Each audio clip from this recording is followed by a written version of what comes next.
Could everyone please mute themselves unless they wish to speak?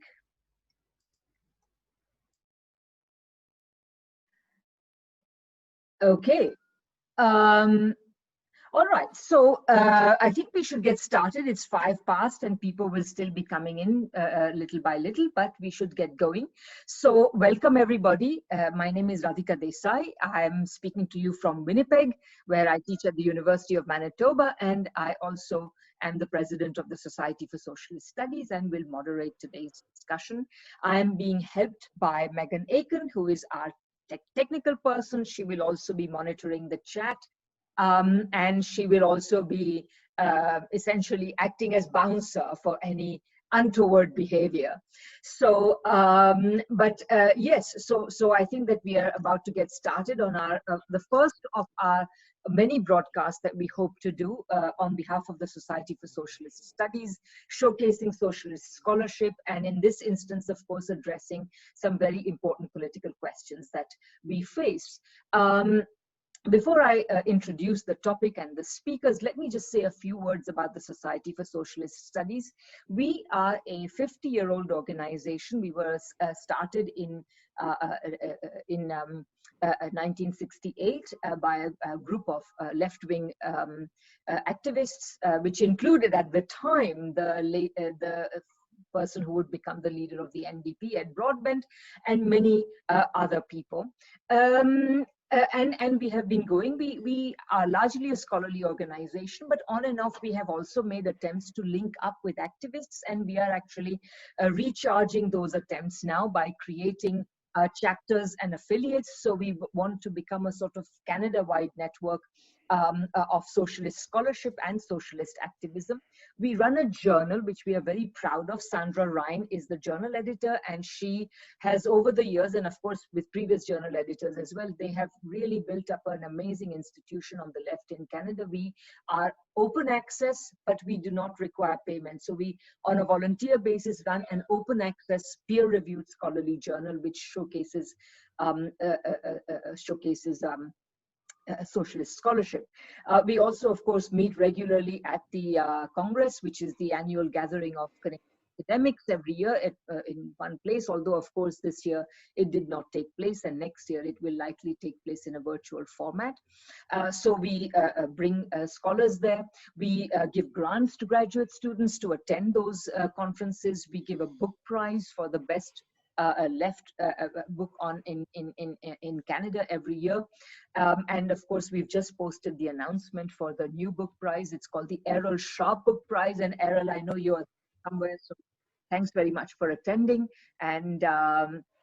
And we are, and the final thing I'd like to say is that we do a lot of these things on an activist basis, but there are some people we need to pay. So we do have various expenses, and I hope very much that those of you who are attending will consider, if you have not already done so, making a small donation. And of course, consider becoming a member. Becoming a member is not expensive. If you are unwaged or unemployed, or are low wage, you can simply become a member for $10, and of course the standard membership is $40, and you can pay more if you want, and you can pay any combination of membership and donation as you like. So that's about the society, and this is, as I said, the first of the events we are holding, and we want to hold more such events because we feel that socialist thinking, socialist analysis is becoming more relevant than ever in the context of the pandemic. So yes, and so when we were thinking of holding the first event, of course, we were up against the American election, so we thought, why not begin with that? So here we are, 10 days after the election. We were already aware when we set up this event that the result may not be out. The outcome, and we were right in a certain sense. Of course, there are many who are convinced that the outcome is certain, and many others who are convinced that it is not. The turnout was very high, but despite that, then the height of the turnout and the narrowness of the victory are themselves things to reflect upon, because they show the extent to which the right has an entrenched constituency in the United States. And of course, the way in which events have unfolded around the elections have put a question mark about the future of practically every major institution of American politics. The Republican Party, it may have, Trump may have won the second highest vote, but he's even within the Republican Party, a highly divisive person. The future of the Democratic Party is also in doubt, given what a narrow victory they were able to win, despite bending over backwards to gain every vote they could possibly get, including from the right. Of course, the electoral college system is in doubt. The judicial system, the non-partisanship of the judicial system is also placed in doubt. And of course, both Trump and Biden have in various ways essentially gestured towards the military in various ways, which then again casts its non-partisanship into doubt. And the Constitution itself, many aspects of it have come in for questioning. So basically, we see a political system divided between a hard right and a neoliberal establishment. And there is hardly a left to be seen. It's there, but it is extremely tiny. Meanwhile, world leaders, including Xi Jinping, have proceeded to congratulate Biden on his victory, although it is not formally declared yet. So it's a very, very complex situation. And in this context, we have invited 6 really stellar speakers to give us their thoughts on the outcome of the election. And of course, their implications for the US, for the world, for Canada, and also especially for the left. So I would like to move straight to the speakers now. I will introduce each speaker as they speak. The order of the speakers will be as follows. We'll first have Margaret Kimberly, then Dimitri Lascaris, then Gary Dymski, then Vijay Prashad, then Denis Pilon, and then Sharma Rangwala. So, and after the speakers are done, every speaker will have about 10 minutes. So we feel it will be about an hour from now that they'll be done, and then we will open the floor to questions and answers.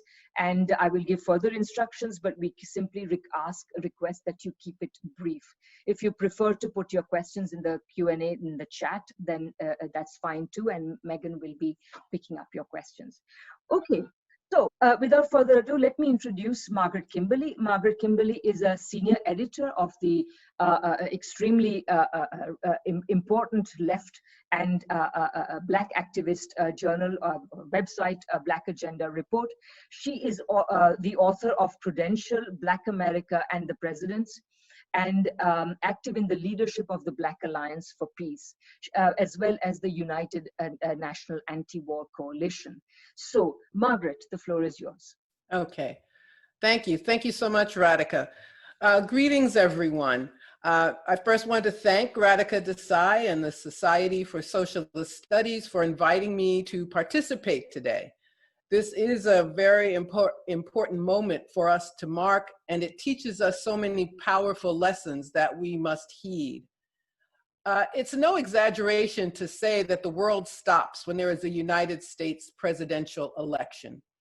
That dynamic was amplified in 2020 because of Donald Trump.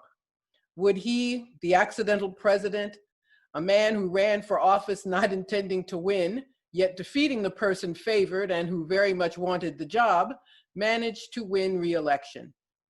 In the ensuing 4 years since the shock of the 2016 result, a pandemic swept the world, and by every measure, the United States failed to tackle this health crisis and the ensuing economic crisis.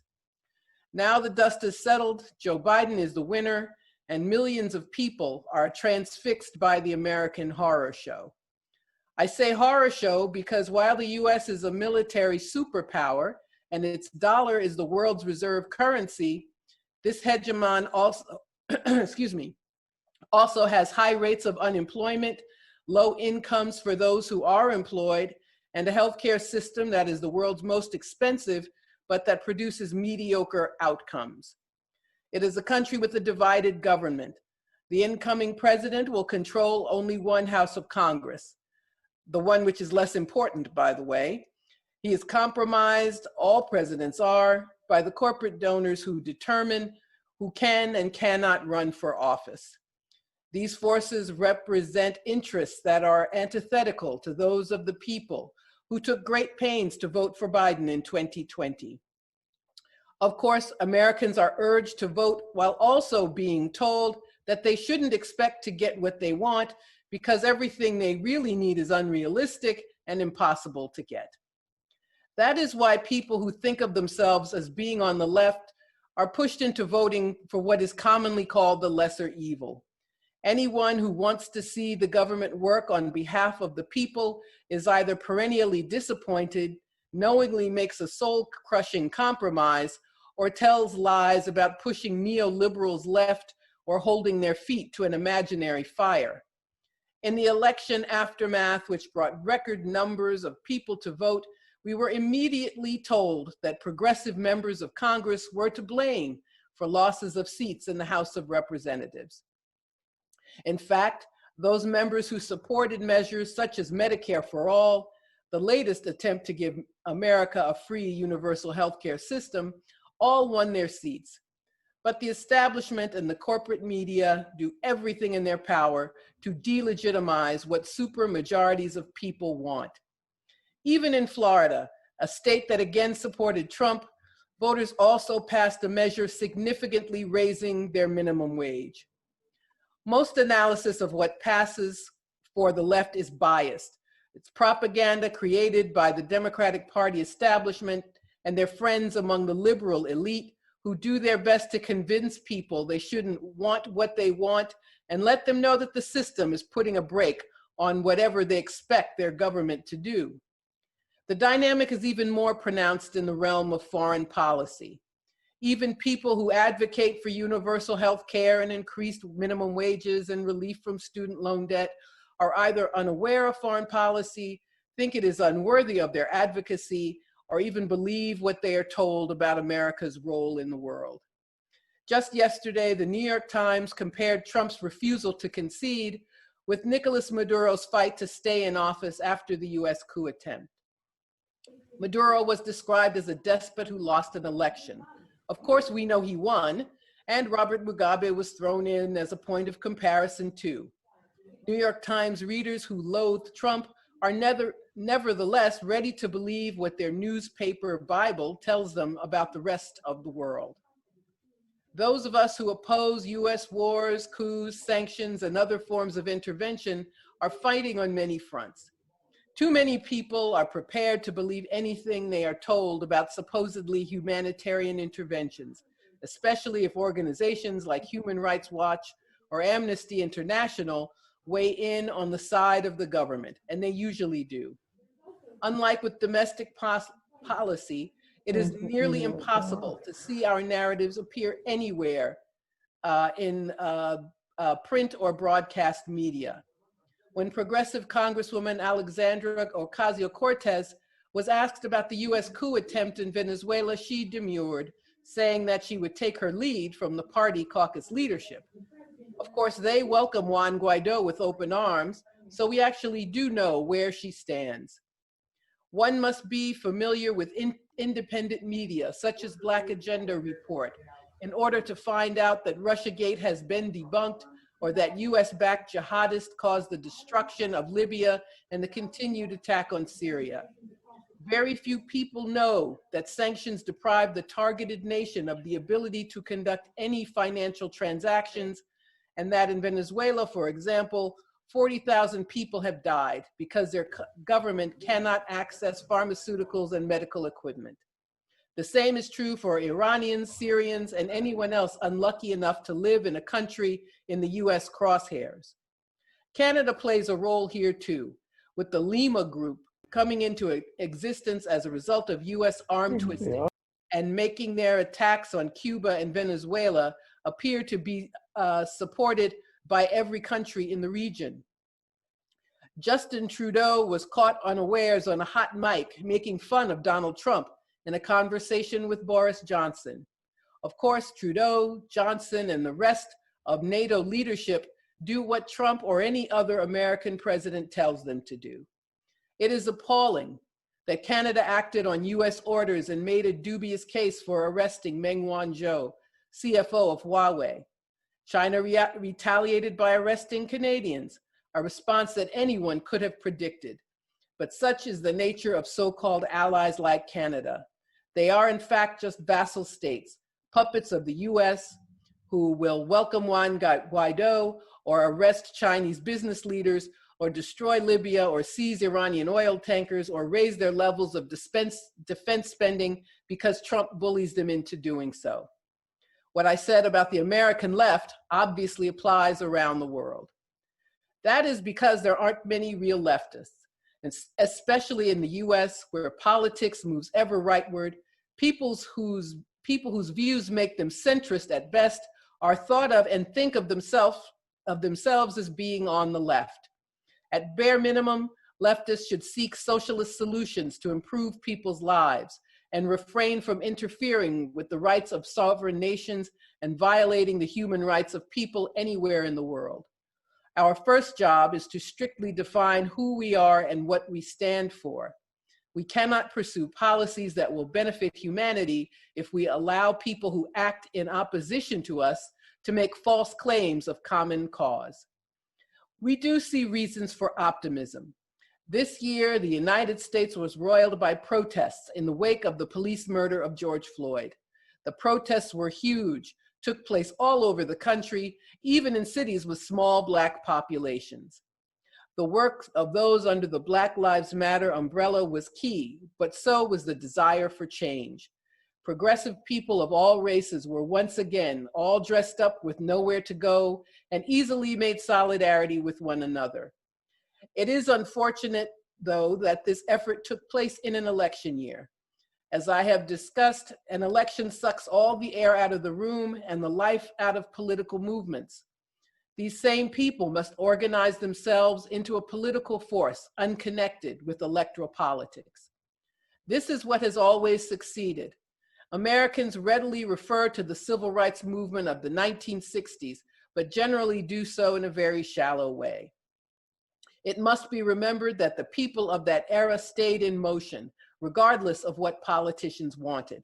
They made clear demands, knowing that politicians did not want to meet them, but they did so anyway, and they won substantial victories precisely because they knew their relationship with politicians was an adversarial one.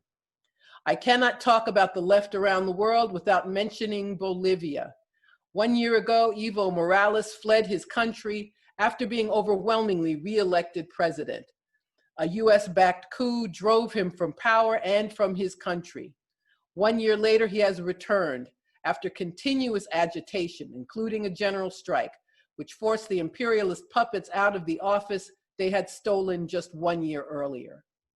While most of my associates, friends, and relatives quite literally danced in the streets when Joe Biden's victory was announced, I took solace in Bolivia. If we must seek inspiration from around the world, so be it. The Bolivian people proved that imperialism can be stopped, and that it doesn't matter if the New York Times lies about Morales or if supposed progressives here in the US support them. We must support ourselves and our comrades around the world. The Trumps and Bidens and Trudeaus will not always get what they want, and that is very good news indeed. Thank you so much. Thank you very much, Margaret. That was great, fantastic, and highly supercharged analysis. So next we go to another very supercharged person, Dimitri Lascaris, who many of you will know because he ran such a close second in the leadership race of the Green Party of Canada just last month, last month. He's a Montreal-based lawyer and an activist and an ardent eco-socialist. And he has also been a correspondent with the Real News Network. Many of you will have seen his reports, and is currently a member of its board of directors. And I'm also proud to say that I sit with Dimitri on the board of directors of Canadian Dimension, which he has recently joined. So again, Dimitri, the floor is yours.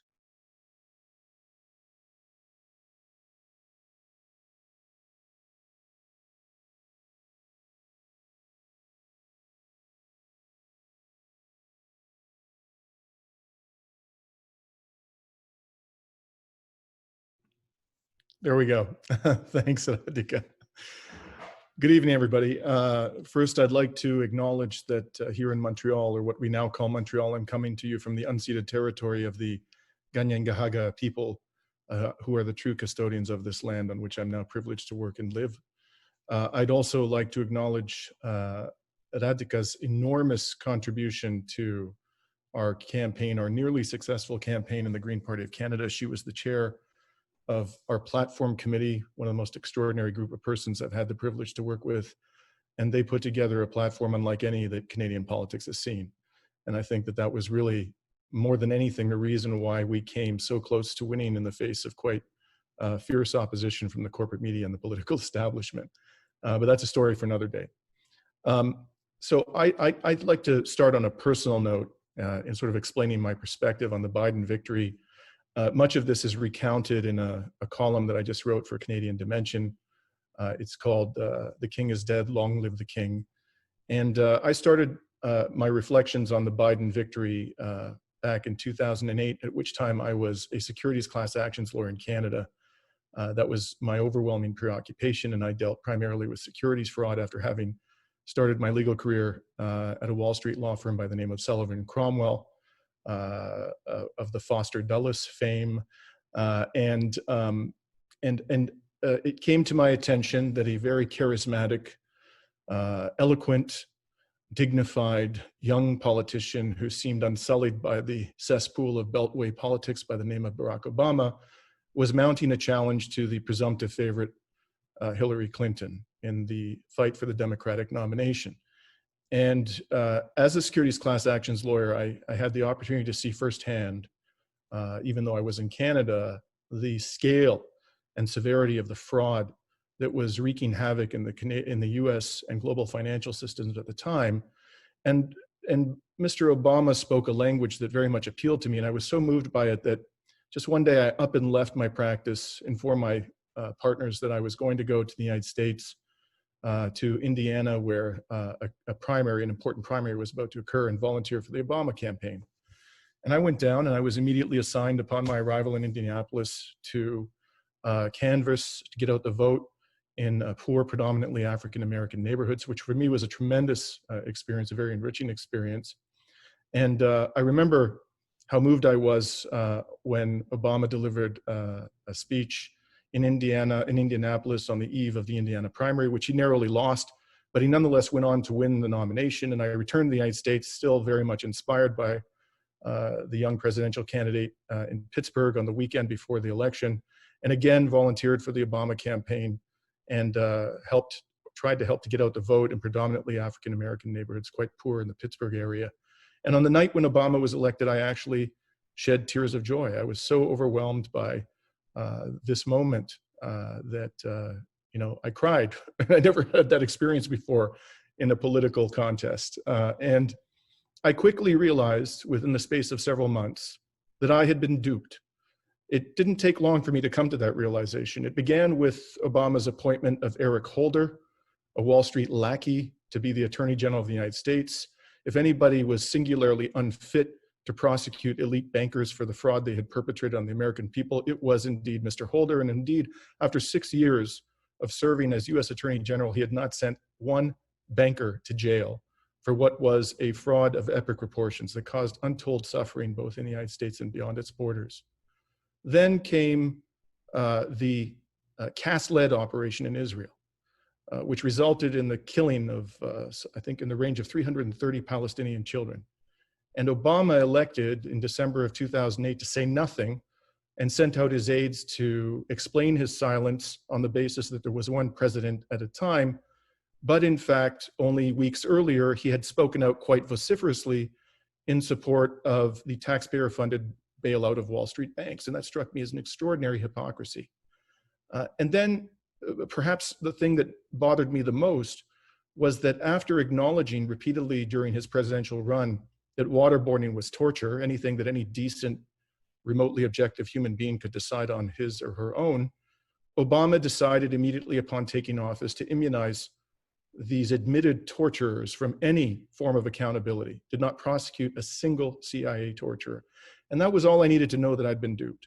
And I vowed that I'd never be duped again, but unfortunately I was. And it happened in 2015 when another young, charismatic, eloquent leader in Greece by the name of Alexis Tsipras, purporting to be a radical leftist, against all odds, won a government in Greece at a time when Greece was being racked by one of the most vicious austerity programs that any Western nation has ever had to endure. And again, within a matter of months, I realized I had been duped when Mr. Tsipras, after being mandated by the Greek people in a referendum, a historic referendum, to say no to the austerity demands of Greece's creditors, decided to inflict upon the Greek people an austerity program that was worse than any that they had had to suffer up until that point in time. And now here I am again. And I happen to ascribe to the rule of baseball that 3 strikes and you're out. So I'm not going to be duped this time. I understand perfectly well what Joe Biden is. Joe Biden is a fraud. Joe Biden doesn't have a progressive bone in his body. Joe Biden is quite different from Trump in terms of style, in terms of tone.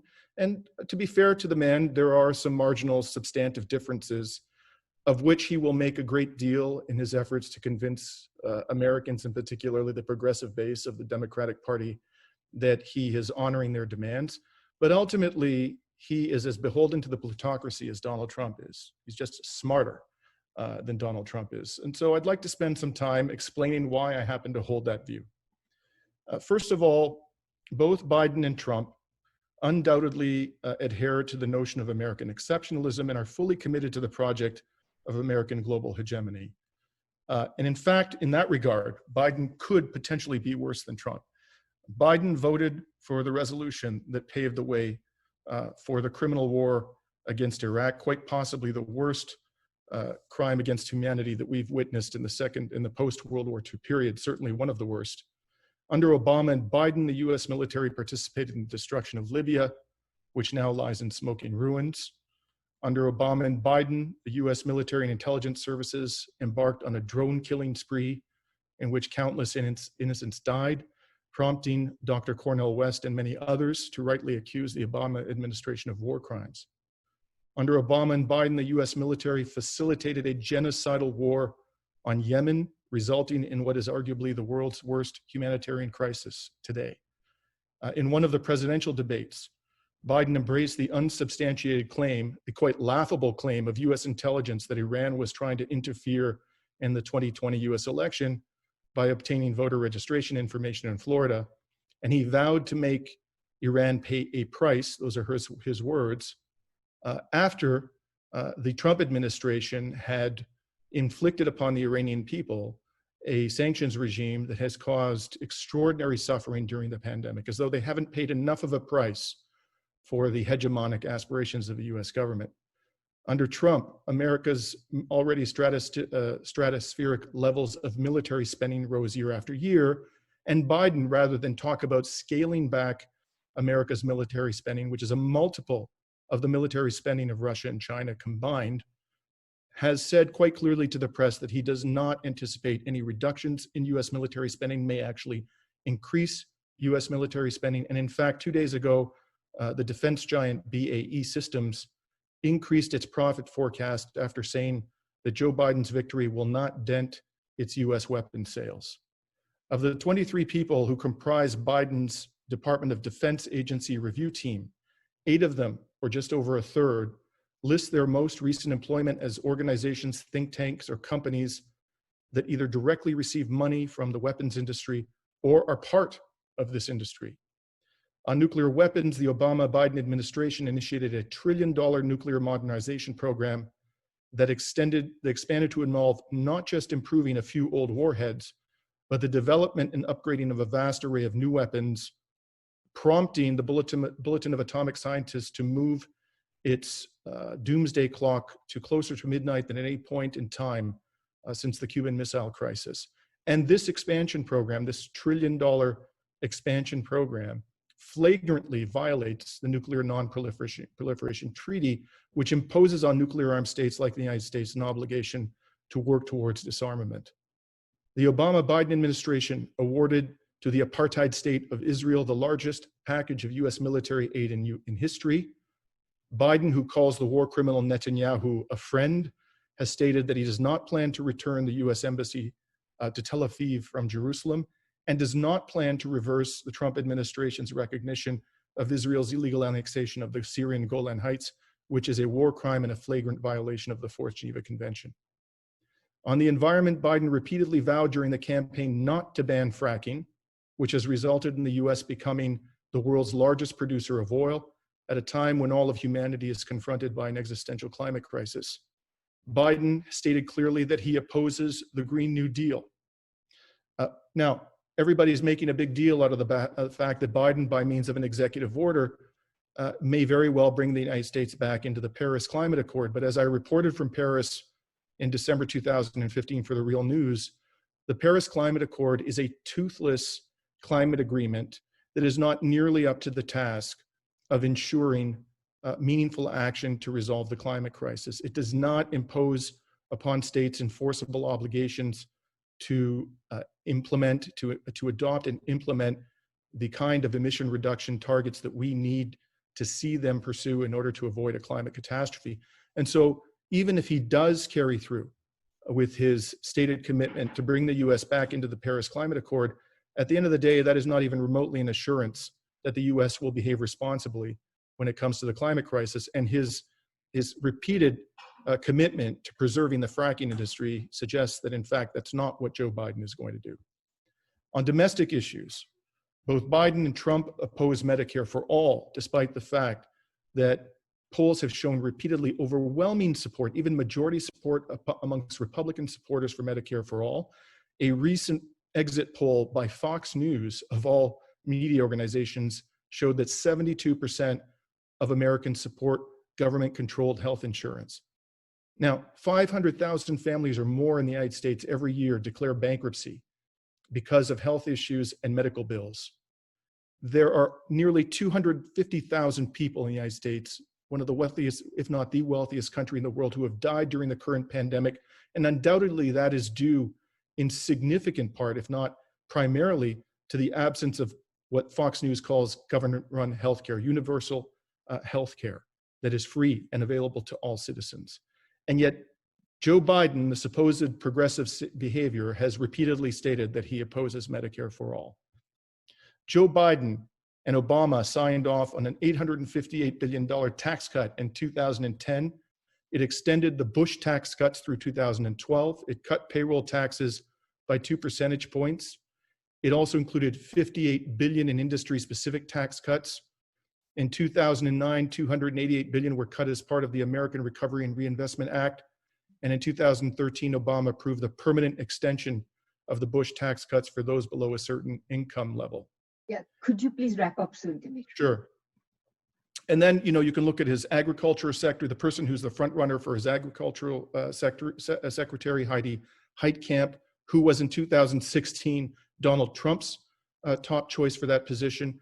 Immigration policy, the Obama-Biden administration deported far more people in its first term than the Trump administration did. There is no basis, no rational objective basis on which we can conclude that the United States has turned the corner on the disastrous policies that led to the election of Donald Trump and which Donald Trump exacerbated. And my closing comment is that here, as in Canada, I'm quite troubled by the level of the impoverished quality of the discourse, even amongst people who consider themselves to be progressives, about what the future holds under a Biden administration. There is an enormous tendency, one that I myself succumbed to in 2008, after years of this extremism, this right-wing extremism, to succumb to complacency, to feel just an overwhelming sense of relief and exhaustion. We must not succumb to that inclination. The fight has only begun. We got rid of Trump. We now must get rid of Biden. Thank you.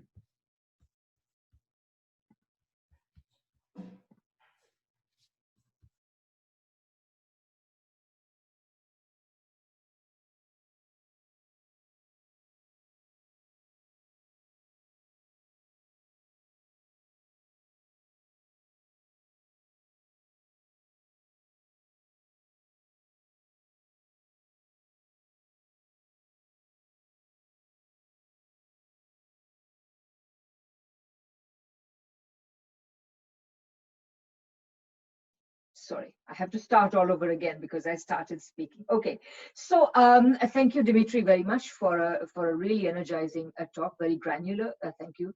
I'd now like to ask Gary Dymski to give his talk. Gary shares a lot with Dimitri, particularly in terms of knowledge of the various financial shenanigans that we have seen over the last couple of decades. He's professor of applied economics at Leeds University.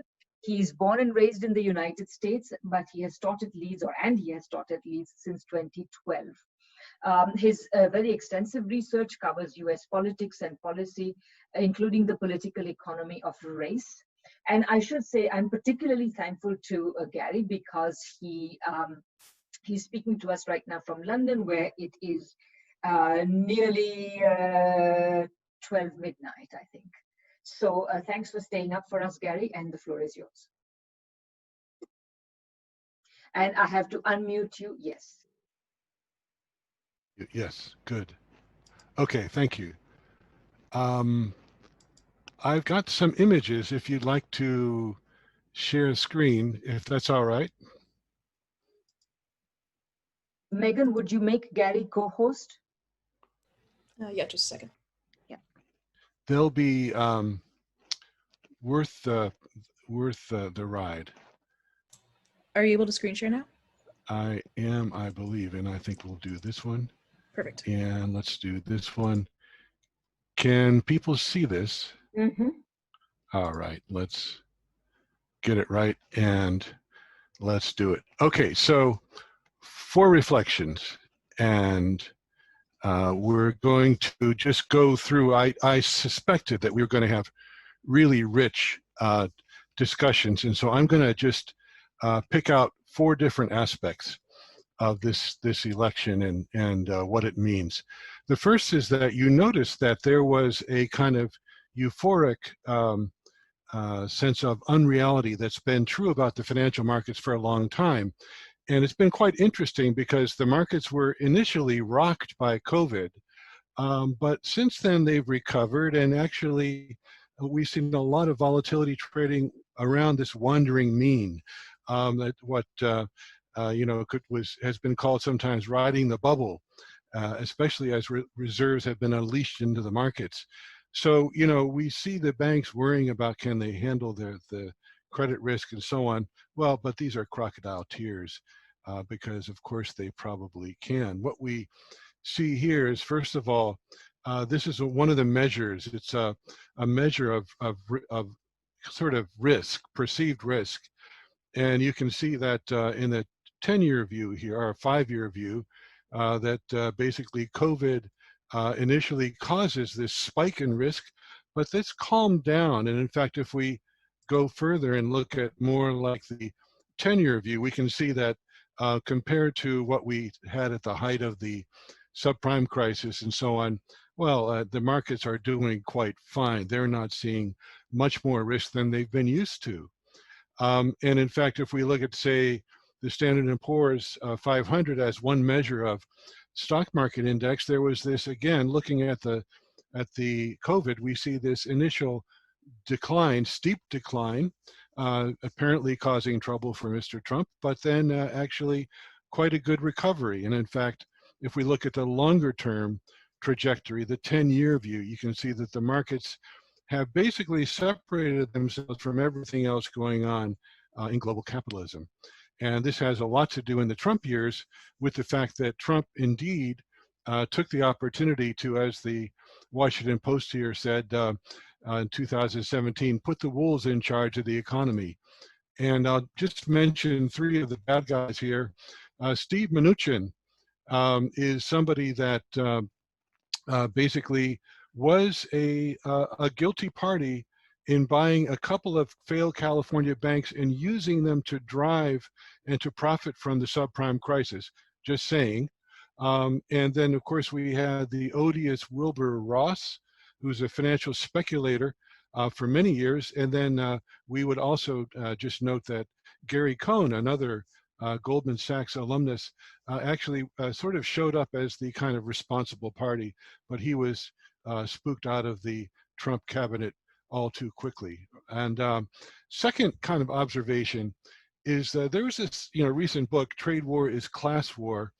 And actually, one of the things that's been sometimes argued is that the Trump administration was with people like Peter Navarro, who himself is an odd character, as a trade hawk and risking trade frictions and breaking trade peace with China and Europe and so on. And that the idea that you sometimes see is that Trump was a hero for the working class. And now there's this really stupid rhetoric about the Republicans being the working class party. I think the previous speakers have really dialed that in the right way. The level of cynicism on both sides is there. But let me just take you to, first of all, did it work? Here's a few years of data going back from let's say you can see 2012, the second term of Obama. This is the current account of the US. Notice that it's like all negative. This is the trade balance, negative. Then you turn over to Trump right about here, and Trump doesn't do any better with it. There's been no winning of the trade war.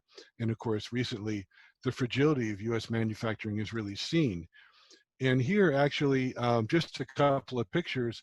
I chose this because they're from Portsmouth, Ohio, one of those towns that flipped for Trump in 2016, struggling with opioid addiction and high unemployment. I chose this in part because my family migrated, my grandparents, from Poland to a town called Erie, PA, pretty close to this town. And Erie, PA looks a lot like this place. And basically, Trump came in 2016. He was going to rejuvenate everything and make it all better. Here's a kind of dumb picture. But basically, as the article goes on to say, it was a recently published article, basically, local citizens were loyal to their city, but Trump did nothing. And in fact, there was this kind of, macho culture of support for President Trump. But fundamentally, actually, this looks exactly like Erie, Pennsylvania, with the peeling off the houses, old working class town that has been pretty ripped up. You remember Erie? Erie was a town where Trump went and said he didn't want to be here. I didn't want to go to Erie, but that asshole had to go there. And here's just another picture of that American town. And now we're going to leave the American town and go to point number 3. The Civil War is not over. And actually, let's go for first. Here's a map, like the type of map we've all seen. There's the blue states. This one turns red today, and so on, and then the others. But check it out now. I'm going to take you through a little tour of history, and then we're going to come to the Civil War. First of all, 1860. Now, right down here, we see the Southern Democrats. They were pro-slavery, and there were some fissures, lots of fissures. And so on. And meanwhile, the newly formed Republican Party claimed victory on this coalition here. So it was that was your map. Okay, now let's go to 1940. The way that we see the FDR coalition winning, Franklin Delano Roosevelt, is that he coalesces. What had happened is that the Democrats were always there in the South. They had become Dixiecrats after Reconstruction. And basically with the immigrant surge, and this includes my family, which lived there at that point, and then I moved to Philly as a kid there. Basically, they had flipped as the immigrants built their political machines around that energy and flipped the country Democratic at that point. But now we go to 1960, and notice now we have John F. Kennedy winning, and notice that you still have the mostly Democratic South, but Florida flips because Florida is a pain in the neck, and basically there's Kennedy barely winning. And of course, what happens then is Richard Nixon perfects the so-called Southern strategy, wherein basically the Republicans work with disenfranchised and alienated Southerners who are pissed off in part about the Civil Rights Act and the rise of basically voting rights for blacks, ripping up the Dixiecratic map and basically allowing this red shift. And of course, it really stays about the same. Here's the election in 2008. And the one aspect of this, and just to say, notice that like here's, you know, California reliably blue, Nevada reliably blue, New Mexico, and so on. So when you come to the foreclosure crisis of 2007, 8, and on in, you know, with basically 12 million households losing their homes, basically there was no, now this goes to the points just made, that the Obama administration did basically nothing for these people who were suffering. And for example, why? Because California was a reliably blue state. And so nothing was done. But now I want to turn to an essay. I'll point it to you, and I won't read it all in the interest of time, but it's in The Guardian. It's August 16th, 2016, August 12th. The Guardian invited several writers to reflect on the meaning of Trump.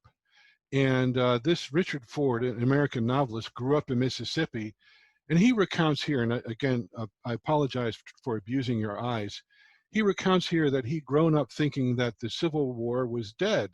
And what seemed to prove it was that we had the election of President Obama. Obama, you know, a sort of ideal family person and so on, a man of good character and all of that. And so how could you disagree with him? And then he talks, and he goes on to talk here about the outsized reaction of the right, the mindlessness of it, which is definitely a part of it if you think of it. It seems kind of reaction with Hillary Clinton. And then he goes on and reflects, and now I will pick up, and basically he says, let's pick up right here. Trump's stump speeches in the past week, now hygienically rebranded as nativist or populist, calumny the unrelenting attempt not just to disempower African Americans as political actors, but to extirpate them. How might I inform myself better about this growing sense of unease? Well, I read about the Civil War, and he goes from he goes to this book, and I read this book after reading this essay, and I would urge you to go and read McPherson's Battle Cry of Freedom. It will, as he says, read it. It will open your eyes about race history in America.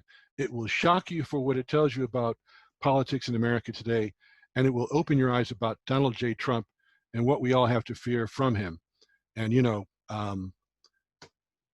there are no words, right? I cannot breathe. Okay, finally, one page for Radhika, because, you know, she and I share this love of analyzing global capitalism and in the financial aspects. And basically just say, look, the contradictions are kind of quietly emerging and bubbling beneath the surface. There were no cram downs of mortgage value in the U.S. subprime crisis. Those people that lost their homes mostly lost their homes, and they disappeared. Why? Because those mortgages were securitized and sold globally, and basically, you know, that the globalized property rights trumped local community logics. Obama did nothing about that. The California politicians did nothing about that. And basically what you have then is this contradiction, and I won't go through it because it'd take too long.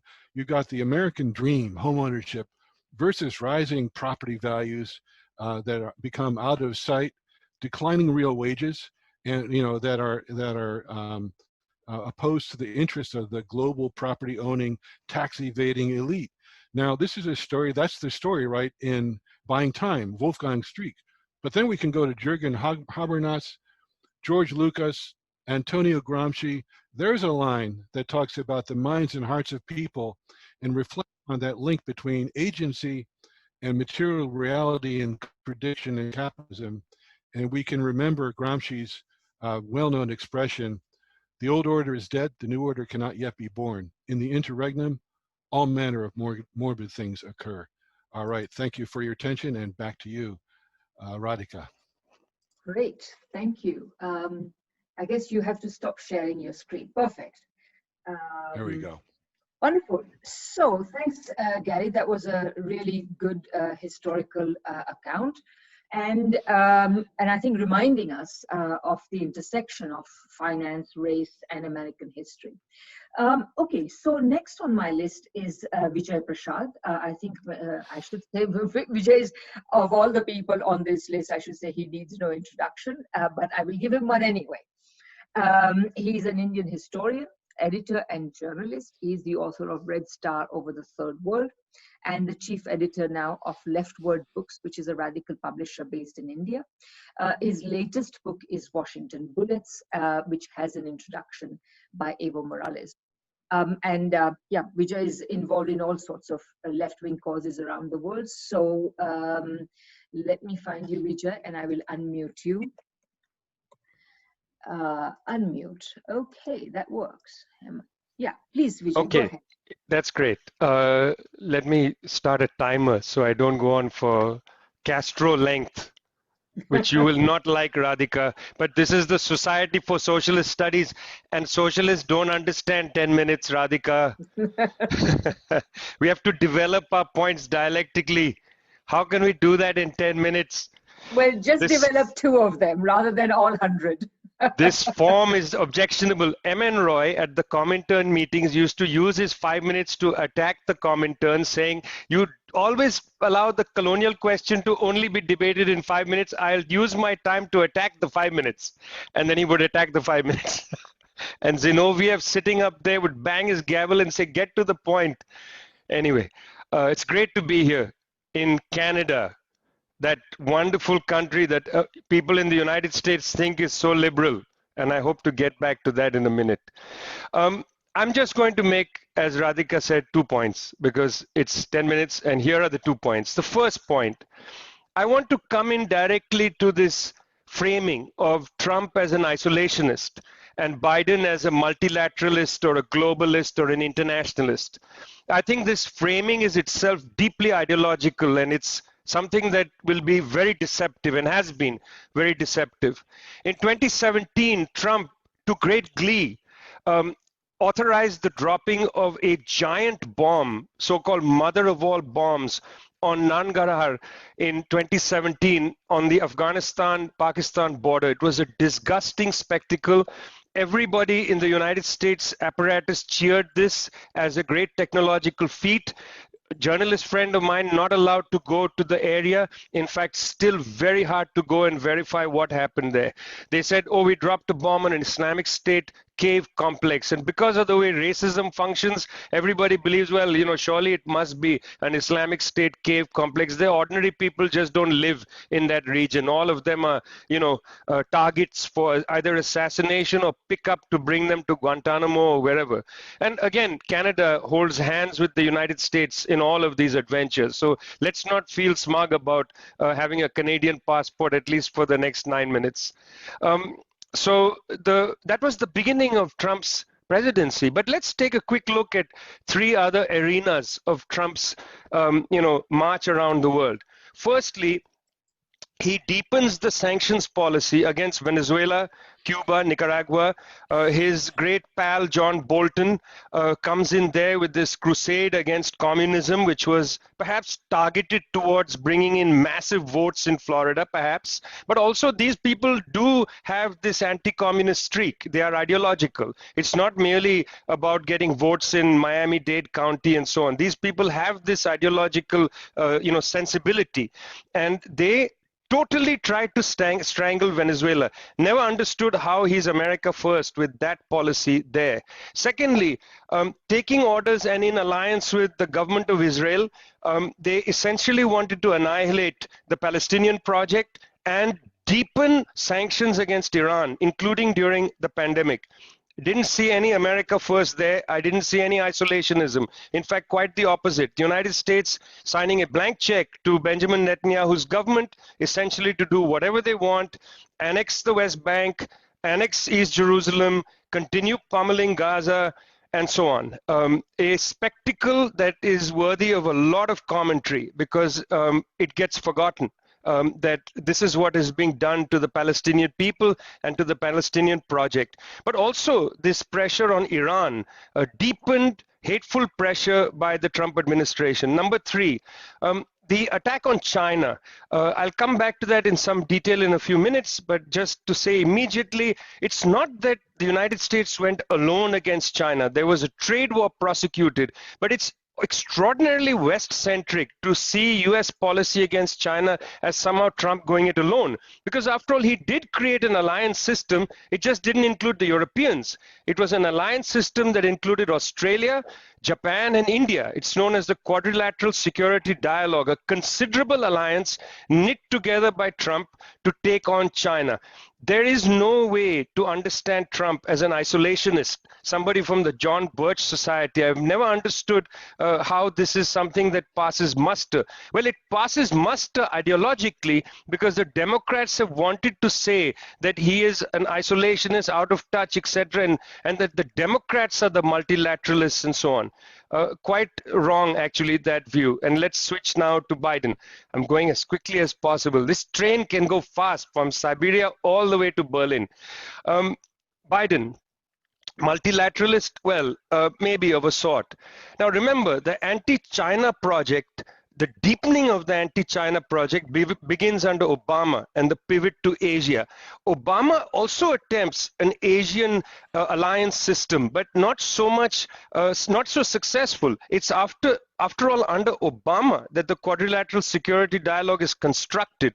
It falls apart because at that time the Indian government was not run by Narendra Modi but by Manmohan Singh, and under pressure from the left, Manmohan Singh said, I don't want to antagonize China, and so that didn't work out. But then the Americans under Obama pushed for the Trans-Pacific Partnership, which was a trade agreement to isolate China. So this policy that Trump will then pick up is a direct continuity from the Obama-Biden years, and you're going to just see Biden pick this up and take it further, with one particular exception, which I'll come to in a minute.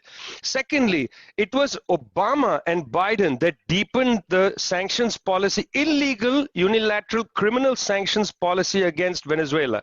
It was Obama and Biden that begin this. Trump only deepens it. It's the habit of Trump to just dig a little deeper, but not that much deeper, because the regime change had already begun under Obama, and of course before him under George W. Bush, and of course with great encouragement from Canadians, because Canada houses 60% of the world's mining companies, and that wretched man Peter Monk took to the pages of the Financial Times. This is the former chairperson of Barrick Gold, calling for the overthrowing of Hugo Chavez, a man who won more elections than Barrick Gold's Peter Monk had ever attempted. And it's quite disgraceful that the University of Toronto's School of International Studies is named for that man. And I hope that with all this, bring these statues down and change names of things, people start a project to change the name of the Monk School of International Affairs, University of Toronto, because it makes me sick to think that you Canadians prize yourselves with your liberalism, are willing to walk past a man who called for the overthrow of a democratically elected government, which was the government of the Bolivarian Revolution in Venezuela, not once but repeatedly. And of course the other crimes of Barrick Gold, including in Papua New Guinea and so on. No time to list them all, but at our Institute Tricontinental we have a great study of the 10 crimes of Canadian mining companies. So please go, and I'll put it in the chat afterwards and you can download it. Okay, finally, why is Biden talking about the Iran deal and about the climate agreement? This has nothing to do with Iran and nothing to do with climate. It's everything to do with reconstructing the US, European, Canadian, NATO alliance, the so-called Western alliance. The feeling is that Trump has frayed the bonds in the Western alliance, and it is to that end that Biden is going to return to Paris. And I agree with Dimitri, United States played a deleterious role anyway in Paris and certainly at Copenhagen. So it's not a moment of great celebration that the Yanks are coming back into the Paris Agreement. And in this case, they're not coming in to save the planet, guys. They're coming in to destroy the planet. And secondly, why are they coming back into the Iran nuclear deal? You know, the Iran nuclear deal was not something that was authored by by Obama. Obama was dragged into that. After all, the Europeans had three principal sources of energy: Libya, Russian natural gas, and Iran. the United States and France destroyed the Libyan pipeline of oil into across the Mediterranean and into Europe. Then the attack on Ukraine by the regime change policy broke the possibility of an ease of transport for the Nord Stream pipeline of natural gas from Russia.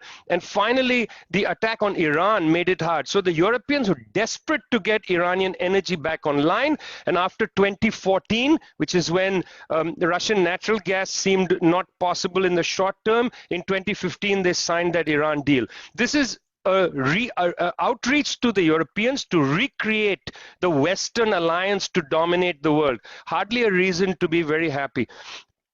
Now, very quickly, and Margaret raised the question of Bolivia, and Brother Evo Morales returned to Bolivia at Cochabamba. He made a fantastic speech in which he said, if you are not anti-imperialist, you are not revolutionary. Get that into your head, sisters and brothers. That was his speech yesterday. Get that into your head, sisters and brothers. He said, we have to be very careful about the American gringo. And by the way, which gringo? Not just the United States of America, Canada. Remember, South American Silver Corporation was thrown out by Evo Morales. Please don't forget that. Then Vista Gold. I mean, I can name these Canadian mining companies. It's up to you to defend the government of Mas in Bolivia, because it will be shenanigans coming from Ottawa, the kind of Lima Group Part 2, which will put pressure on the United States. I do not believe that Canada is playing handmaiden to the United States. Canada leads many of these regime change operations. It's not that Canada goes along with the madcaps in Washington, D.C. Please, that's a very wrong analysis. When it came to Venezuela, when it comes to Bolivia, Canada has as much responsibility here and often drives the agenda. Now, people in the West are so quick to attack projects outside places like in Bolivia. When the coup was taking place, so-called leftists in North America said, well, you know, Evo did this, Evo did that, Evo had a fraud, and so on.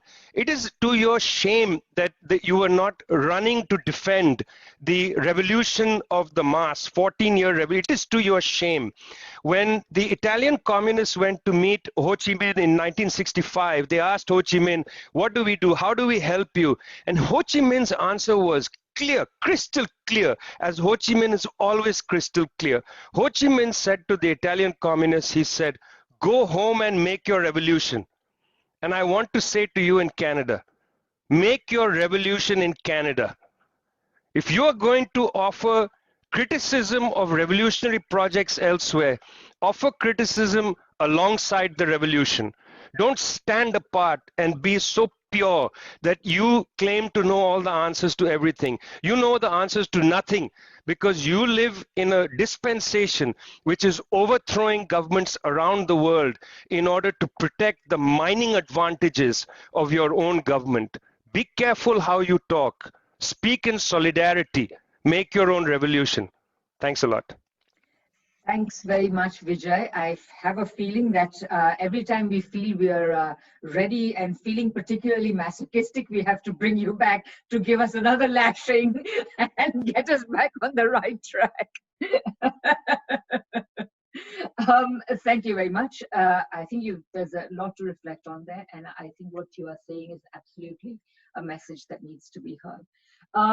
Next in our lineup of speakers, we have Denis Pilon. Denis, I'm happy to say, is also a former colleague and an expert on electoral politics.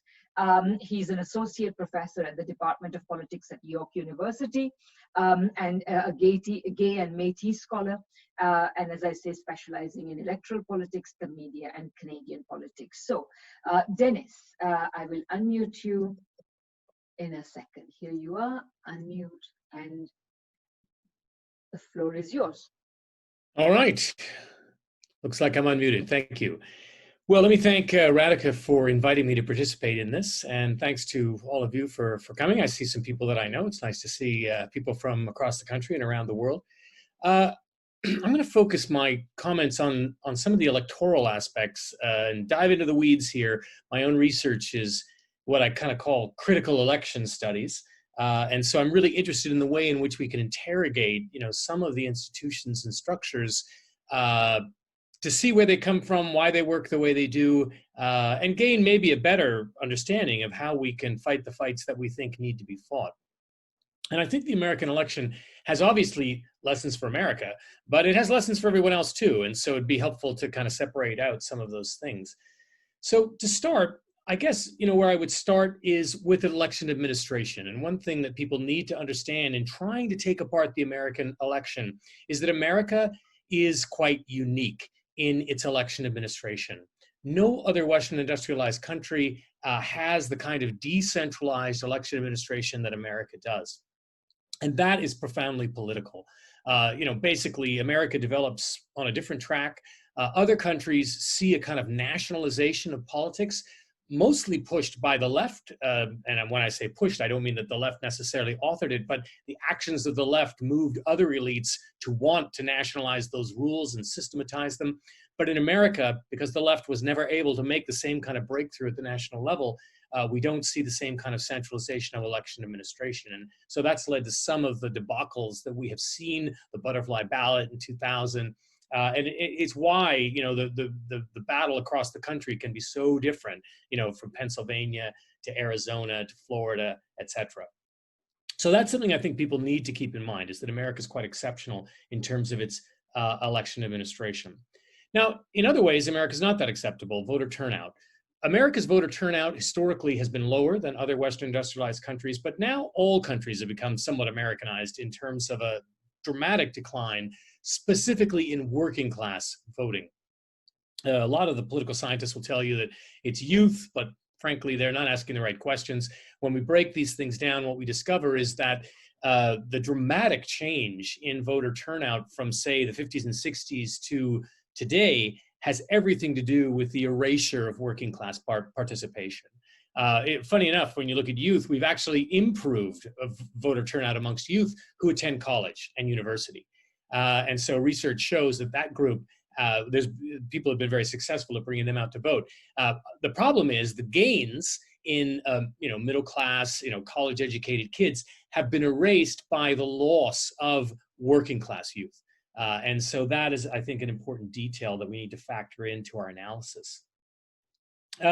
Okay, looking at the voting patterns in this election, I think are really interesting. And I was spending a lot of time, like I'm sure a lot of you were, on the Guardian website and other websites, clicking on the various states and, looking at how the votes were playing out. And there was some very striking patterns. For instance, we look at the maps and we see this map that shows, great swaths of red and great swaths of blue, and it makes the whole country look so polarized and divided, like, everybody in the center of the country is a Trumpian and everybody on the coasts, for the Democrats. But when we drill down into each state, almost without exception, what we discover is that the Democrats won just about every urban area in every single state. With the exception of Virginia and I think one or two other states, every single state, regardless of the victory for Trump or the margin of victory, if you go to urban areas, the Democrats are winning those urban areas. So that, I think, is an important detail for us to analyze. What is it about these urban spaces that make them more open to the Democrats? And in an era of, kind of violent confrontation, urban areas are safer.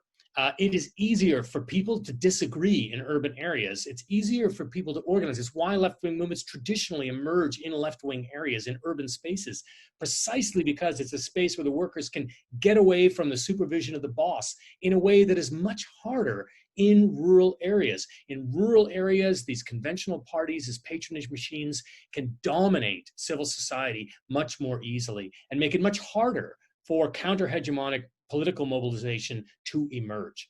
So I think that the voting results are so striking in terms of that rural-urban divide within almost every single state within the United States.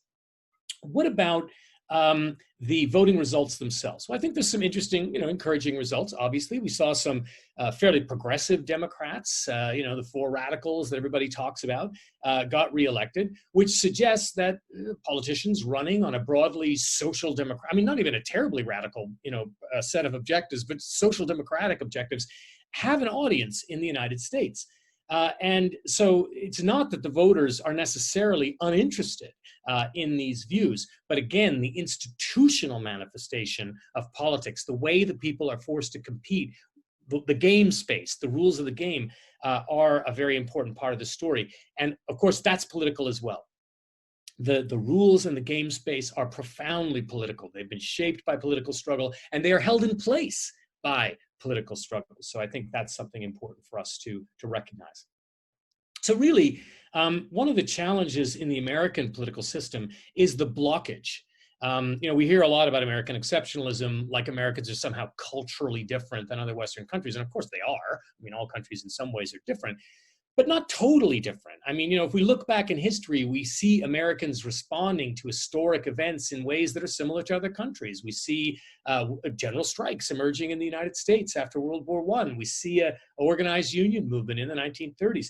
What is unique and different in the United States is the way in which the Democrats and the Republicans block entry to the political system through a host of sometimes subtle, sometimes not so subtle methods. The most obvious being ballot access rules. In America, to get your name on the ballot can be very, very difficult. Now compare that to Canada or any other Western industrialized country. It's much easier to get on the ballot in these countries. Now, there are other ways in which these other countries try to block political participants they don't like. I'm not suggesting that in any way they are, better people. But the nature of the political struggle in the United States sees Democrats and Republicans operate like a cartel to block entry to the political market, which is, of course, one reason why the Democrats won't be, the great progressive alternative to Trump that some people would like them to be. All right, let me draw together my points with an eye on the time here. So, looking at this Trump phenomena, one of the issues that came up out of 2016 was the idea, and we heard this consistently, that the white working class had rushed into the arms of Trump. That was, that somehow, and so not surprisingly, a kind of liberal intelligentsia in the New York Times, and frankly, many academics were prepared to accept this. It fit the biases that they already held about the working class, and particularly, I think, the white working class. Now, more careful research has shown this not to be very well supported. Sure, there were some elements of the white working class that turned to Trump, but then there's always been Republicans, always been an element of the white working class that has voted for the Conservative Party in Canada, the Conservative Party in Britain, the Republicans in the United States. So there's really nothing new about that. So the difficulty in terms of working out the 2016 election result was whether Trump had benefited from a surge in terms of working class support that took him over the top in places like Pennsylvania and Michigan, or whether Clinton was unable to marshal the kind of support that Obama had gotten in the previous elections. It's a bit of a give and take situation there. But again, I think more serious analysis of Trump recognizes that the Republican coalition was incredibly complex, and to single out the white working class was couldn't be supported by subsequent research. Now, having said that, obviously there are, when we look and we try to understand the working class in all its diversity, as well as the component that is the white working class, we have to understand that for the most part, they have dropped out of the political system. That is the reality of what has occurred. But some have responded to these sort of more cultural appeals. And we see this, for instance, here in Canada, where the new Conservative leader, O'Toole, came out on Labor Day with a pro-union message. Again, it's meant simply to appeal on a cultural level, a kind of defense of your ability to say whatever you want, but in no way responding to the economic needs of that group.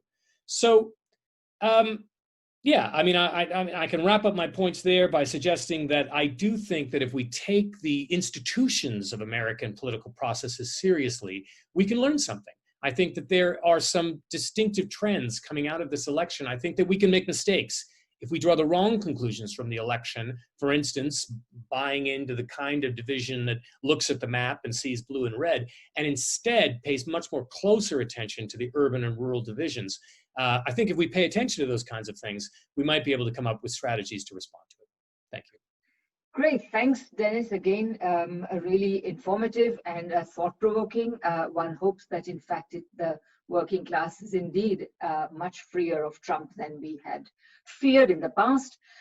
Finally, our last speaker, and his last speaker is Sharma Rangwala. She's assistant professor at the Department of Humanities, also at York University in Toronto. It's generally known as our Red University. She focuses on the reproduction of racial capitalism throughout modern history, throughout the modern history of settler colonialism, and she has founded, I guess, a web journal called Pyrie Science, and she's a regular panelist on Alberta Primetime. So, and she tells me she's something of a junkie, but also a very theoretical, political junkie, not other kind of junkie. She's, and a very theoretical one, so I'm really looking forward to her remarks. Sharma, I'll just unmute you, and there you are, and off you go. The floor is yours. Thank you. So hello, everyone. I'm talking to you from Amiskwaci, Waskahigan on Treaty 6 territory. First, I just want to thank Radhika and Megan and everyone who's attending, as well as my fellow panelists. It was really great to hear all of you speak. I'm happy to finish it off. In 2015, Wendy Brown's Undoing the Demos posited that neoliberalism was transforming political subjects into economic subjects, what she called Homo economicus. In this view, rather than considering ourselves as having a civic duty to our community, neoliberalism atomized us into individuals whose relations were governed by exchange. Now, I would take issue that this is new to neoliberalism, and of course, many of that us didn't have access to the political sphere to begin with. But the title and premise of the book, the emphasis on the undoing of the demos, was to me a useful way of thinking about the intensifying individualism of that time. The election of Trump in 2016 and the rise of right-wing populisms globally, of course, including Modi and Bolsonaro, seemed partially to be a response to this neoliberal undoing of the demos. These movements typically invoke a mythic past, delineated borders, patriarchal gender norms, and ethno-nationalism. Yet while these right-wing populisms have institutionalized political power, we are also seeing mass mobilizations of heterogeneous groups of people against that power, most notably and recently the Black Lives Matter racial justice protests all around the world this year. The contradictions are intensifying. Sometimes you hear this called polarization. Out of this come the liberal Democrats claiming that the nation is inherently centrist and elevating Joe Biden to the presidency as a healer who will reach across the aisle. Over here where I am, as Alberta's government is trying to kill us, a new initiative called Next 30 AB was launched to combat quote unquote polarization, which is really code for making Alberta safe again for capital investment. My work is on adaptation, so I look at how structures of power adapt over time. And one of the ways that this liberal centrism is adapting is to provide merely formal ways of pulling together a demos. Liberalism incorporates and co-opts its critiques. We see this today in the ways that liberals use the language of social justice to neutralize its critical power. The stronger the critiques, the larger the scale of co-optation. It was impossible to ignore the protests against anti-Black racism, so the liberals chose a vice president who is Black and calls herself a cop. In this way, the adaptations and obfuscations of liberalism serve as ideological cover for the operations of racial capitalism.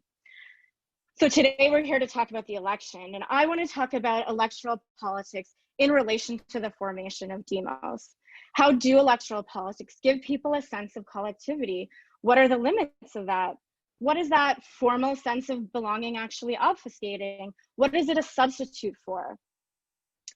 I watched the elections results very closely, as Radhika says, political junkie, despite my feelings about the limits of electoral politics, because I guess that's the kind of masochist I am.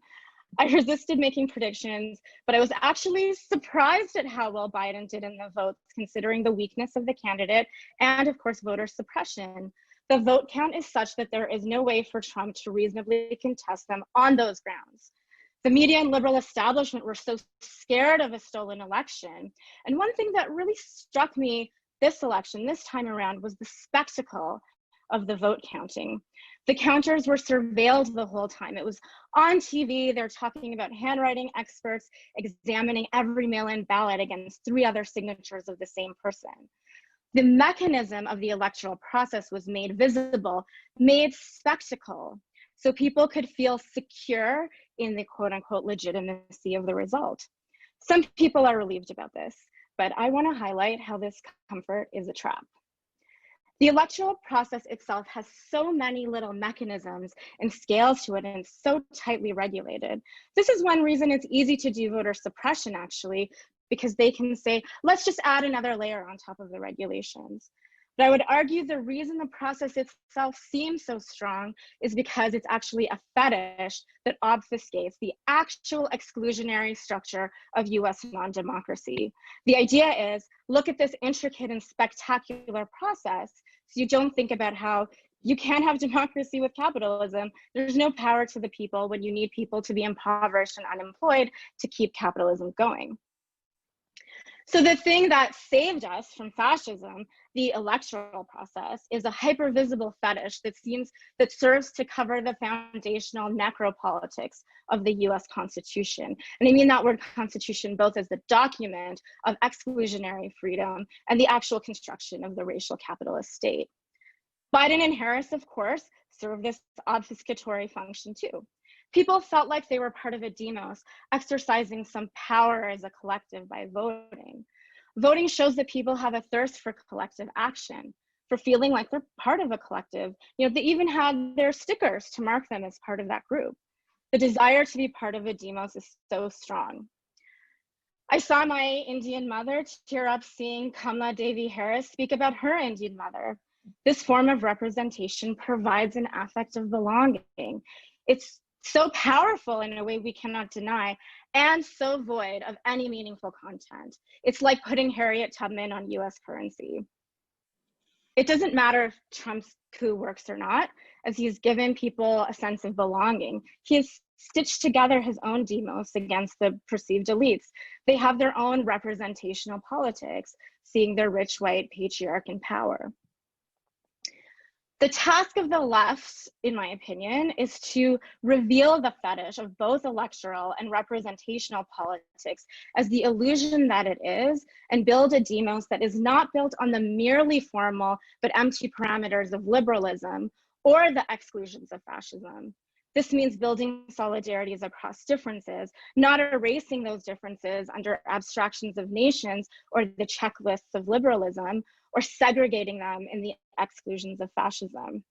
So here I look to the original coiners of identity politics, the Combahee River Collective, who were radical, queer, Black Marxists, not Kamala Harris's. They saw tuning to the specificities of our different histories and structural positionalities as a way into solidarity. And I'll also end here by citing T.C. Bhattacharya, Chintzya Arutza, and Nancy Fraser's Feminism for the 99%, which calls for a universalism that acquires its form and content from the multiplicity of struggles from below.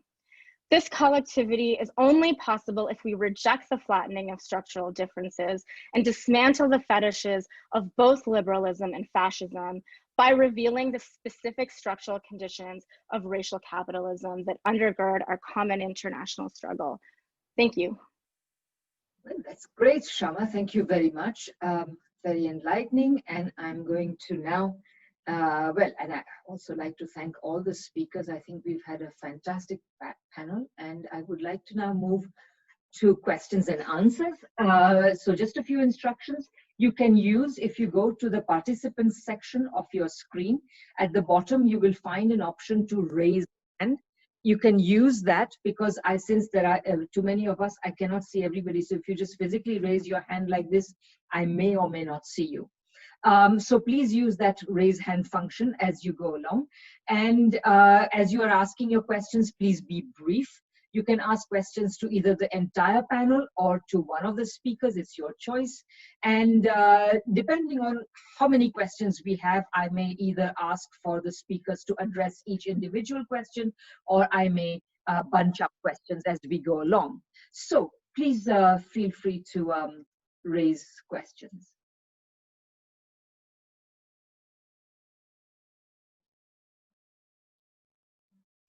Anyone? Yes, I see. Okay, I see. Shruti Smith has a question. Please go ahead. I'm going to unmute you.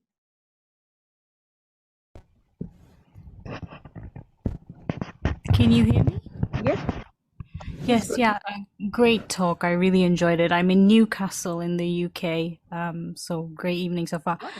So my question is, people like Sanders and Corbyn and AOC, are we being too ambitious by going for these presidential races? And, do we need to take a step back and first build a cohesive movement that isn't centered around one leader or, one issue as such? Mm-hmm. Yeah, so did everybody hear the question, panelists? Great. Anybody would like to take it? Gary, please go ahead. Let me unmute you, please. I don't know why that's not working. Yeah, there you are. You're unmuted now. Yeah, it's taking 2 clicks, I guess. Yes. Thank you, Shriti, for the question. I think in some sense, the case of Georgia illustrates some of what's been said by the many excellent presentations about the U.S. elections. They're tightly controlled, and they're controlled at the state level.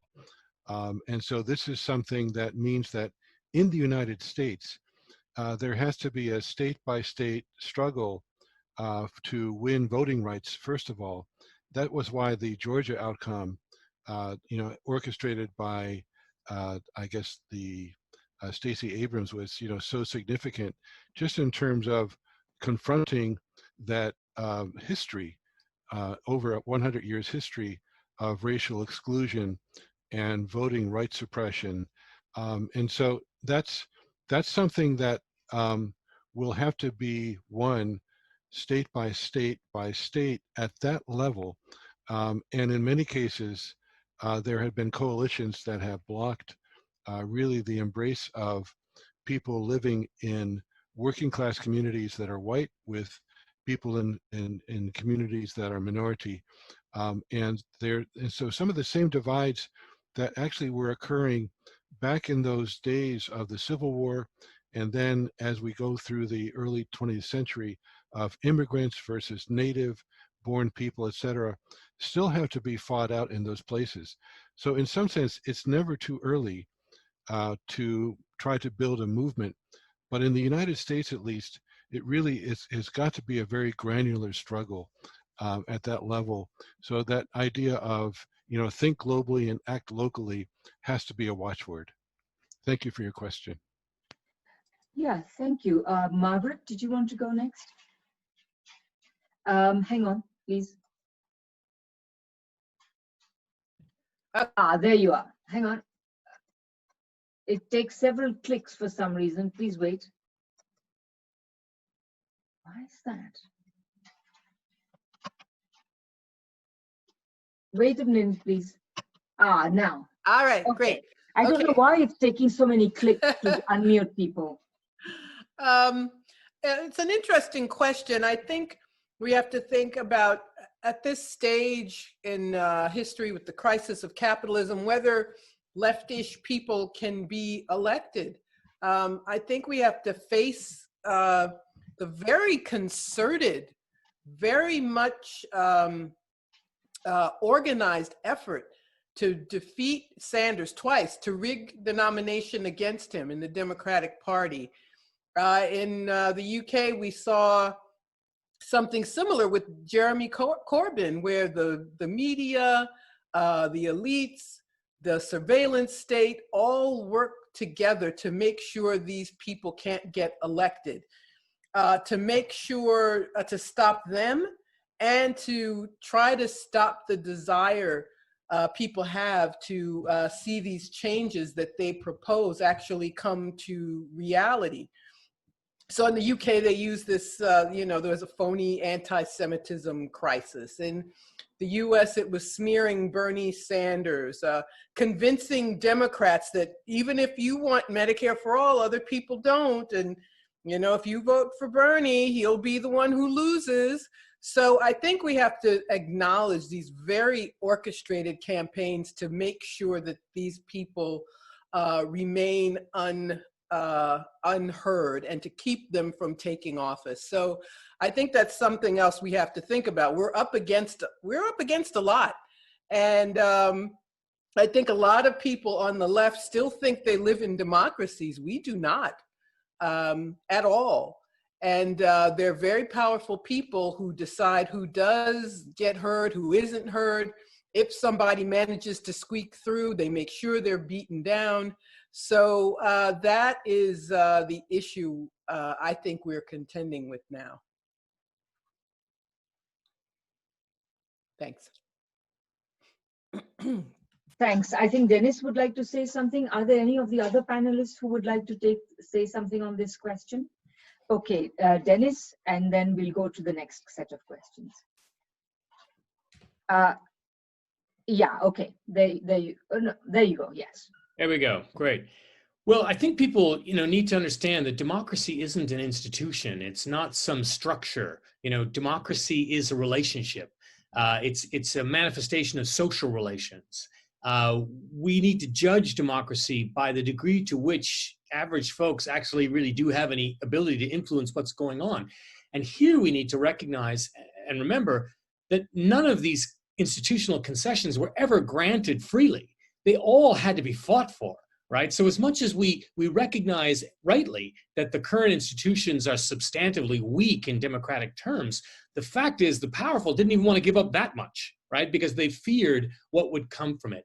So we always have to operate on the one hand to build movements that can anchor a left politics to the things that will matter to people, that will make democracy substantive, while at the same time engaging with structures. We don't have a choice to simply choose between the two. We have always had to operate on these two planes at the same time. And in a way, and if you look at Corbyn, part of Corbyn's ability to defend his leadership, remember, he got elected, and then the Parliamentary Labour Party tried to push him out. And it was only his strength in the movement side of the party that defended his leadership and allowed him to remain as leader. Now, in the end, his enemies won, right? They were able to use their hegemonic power in media to character assassinate him.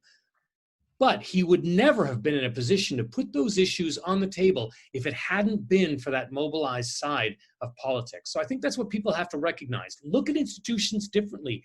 They're not magic structures that grant people stuff. They are terrains of political struggle that we bring our efforts into. Thanks, Denis. And I was also thinking, reflecting on what various people said, that I guess another really important element here is that you can tell how undemocratic politics are when mainstream parties have very little to do with the actual struggles that people are fighting on the ground, whether it is around wages or rent or what have you. But there are actually loads of actual struggles, but they're not connected in any way to the mainstream political parties, and this is quite interesting. Anyway, okay, so I have 4 hands up at the moment. I'm going to take them 2 by 2. So I will first ask David Kattenberg and Paul Kellogg. So David, please go ahead. I'm trying to unmute you. Can you unmute yourself, David? No. There you, oops, I got it, and then, there, okay. Can you hear me? Go ahead. We can hear you. Go ahead. Mm-hmm. Can you hear me? Yes. Okay. Yeah, greetings to all. I'm an American. I was born on Long Island in 1953 in just north of Flushing, east of Flushing, Queens. And I'm an American. I'm a dual U.S.-Canadian citizen. I just voted. I voted in the U.S. elections. I voted for Joe Biden. I have to shake my head. So my question is, and I'd like to hear Gary's thought, because I really appreciated Gary's presentation with all the maps, which are fascinating. Why is it in America that the Republicans, I posted this higher up in the chat, the Republicans, they have no qualms going down to their radical roots. Radical is the roots. which are in the Republican Party, are obscurantist, isolationist, racist, perhaps anti-intellectual, yada yada, right? It reigns in the Republican Party. But on the Democratic side, the Democrats, they shun, literally shun their radical base, you know, the squad, right? You know, AOC and Ilhan Omar and Rashid and all those folks, those women and others, you know, and Bernie Sanders. The Democrats, like the Republicans, say what they mean and they mean what they say and they do what they say they're going to do. The Democrats are just wimps. Can you explain this for me? I'll leave it at that. It seems Okay. the essence of America. As an American, I'm an American speaking. Huh. Okay, thanks, David. And I'll go to Paul. Let me try and unmute him from here. Okay. There. I think I did it myself. Perfect, Paul. Go ahead. Thanks to the speakers and thanks Radhika and Social Studies for organizing this. So I celebrated when Trump was defeated. On Saturday was a great day. It was a fantastic day when the votes came in and finally he was done. And so I want to riff on that for a bit and ask a question. It's true that Trump and Biden are both imperialists. Vijay Prashad and others have provided the evidence. That's absolutely true. They're both imperialists. But within the US, in terms of its internal politics, how would you respond to the statement that the defeat of Trump is extremely important for our side? Like Gary mentioned Stacey Abrams, and I think her role and people like her, the role of organizers like her is that was decisive, in fact. The role of the cities that Denis Pilon talked about is critical, but particularly in African-American cities, Milwaukee, Detroit, Philadelphia, Atlanta, those were the places that were decisive in turning the tide against Trumpism, and that was not done accidentally. There was a huge mobilization, extremely organized at the base. Stacey Abrams in particular in Georgia organized that over years in terms of combating voter suppression, pulling people to the polls, and all the rest of it. And in a certain sense, doing what, I love the phrase that Sharma talked about, building solidarity across difference. And in many ways that was being done, but as a mobilization against Trump. And why is that important? I think Stacey Abrams and others like her understood very clearly that Trump represents white supremacist neo-fascism. And 4 more years in office would be extremely dangerous for our side, and he had to be stopped. So that's a question framed by a speech. So I'll stop. Thank you, Paul. And I'm sure there are lots of people. I guess I'll ask Gary first, and then I'm sure others would like to speak to both of these questions. Margaret, yeah, sure, and Sharma, and Denis. So, Gary. Can you unmute yourself, Gary? Can you try? Okay, I will do it. Give me. Very much. It's slightly delayed, so I tend to unmute and then mute again. Here we go. There you are. Now we're good. Okay, thank you. Actually, let me get to, in some sense, that on the question of our sense of relief and joy at Trump's defeat, there is a question about to what extent he could be regarded as not only a kind of unbalanced person and a racist, but even as an authoritarian. And that's I think one reason for the relief. But on the point of why the Democrats are so weak, actually, we have to go. I would say we have to take a hard look at the 1968 and the 1972 Democratic conventions, just in terms of staying with the politics. In 1968, it was the Mississippi delegation put forward a party that was actually the Mississippi Freedom Democratic Party.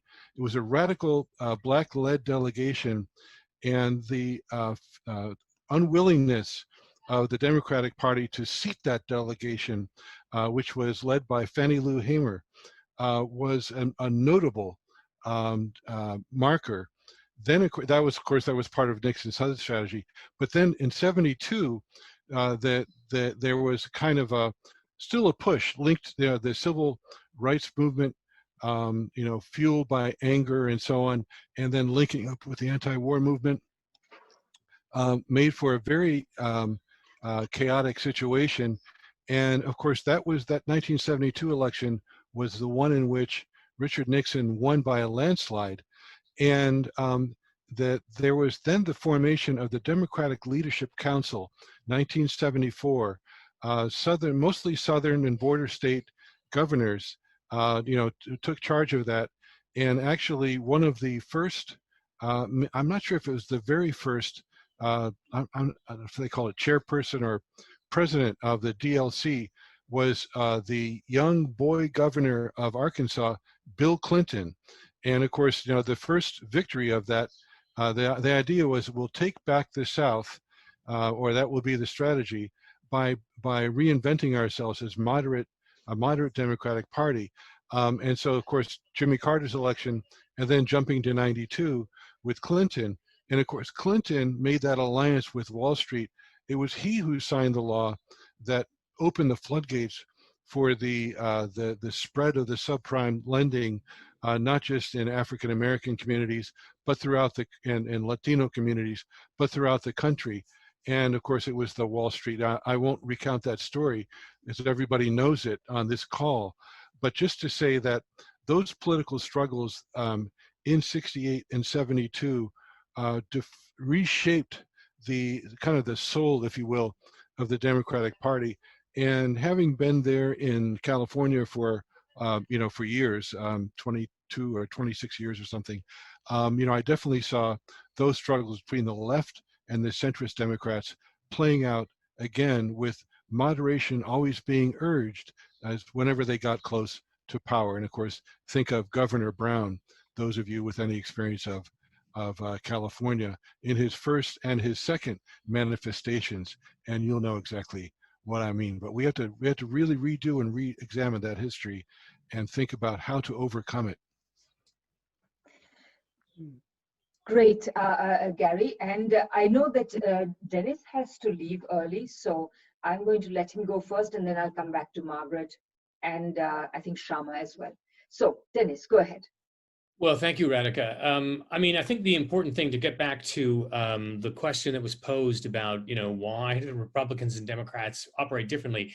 Here, I think the difference between a congressional and parliamentary system is an important distinction. In America, because of the congressional system, the president and the Congress can operate rather independently. It's much easier for a party to just, dismiss someone as a rogue member, or let everybody do whatever they want, fly their own flag if it'll win some votes in the particular area they're in, because there's nothing at stake ultimately. If that particular person wins, they can't do anything on their own. In a parliamentary system, the risks for a rogue member are much higher, because they tend to brand the whole party, which is, of course, seeking a majority government. So you see a lot more quick reaction to rogue statements by conservative members in the British Parliament or the Canadian Parliament than you would in America. So I think that's one aspect of it. But of course, I don't think I should have to make the case to a socialist audience about why the Democrats particularly can't stomach economic critiques. So that is the difference. Many of the outlying comments from Republicans, operate at the level of cultural issues that they don't see in any way interfering with their economic privileges. The issues that are being raised by some of the more social democratic members of the Democratic Party threaten very serious economic interests. Of course, they need to be marginalized by those who run the party, and of course arrange the kind of corporate funding that the party relies on. So that is, I think, the big problem, the big crisis, and why the Democratic Party reacts the way that it does. Great, thank you. I guess Margaret and then Sharma. Yeah, as to the issue of differing behavior between the two parties, the problem is they're a lot alike. They're both capitalist parties. They're both neoliberal. They're both imperialist. So what is the difference? The difference in the US is racial, largely. Most white people vote for Republicans, not just this year, not just the last election, every election since the late 60s.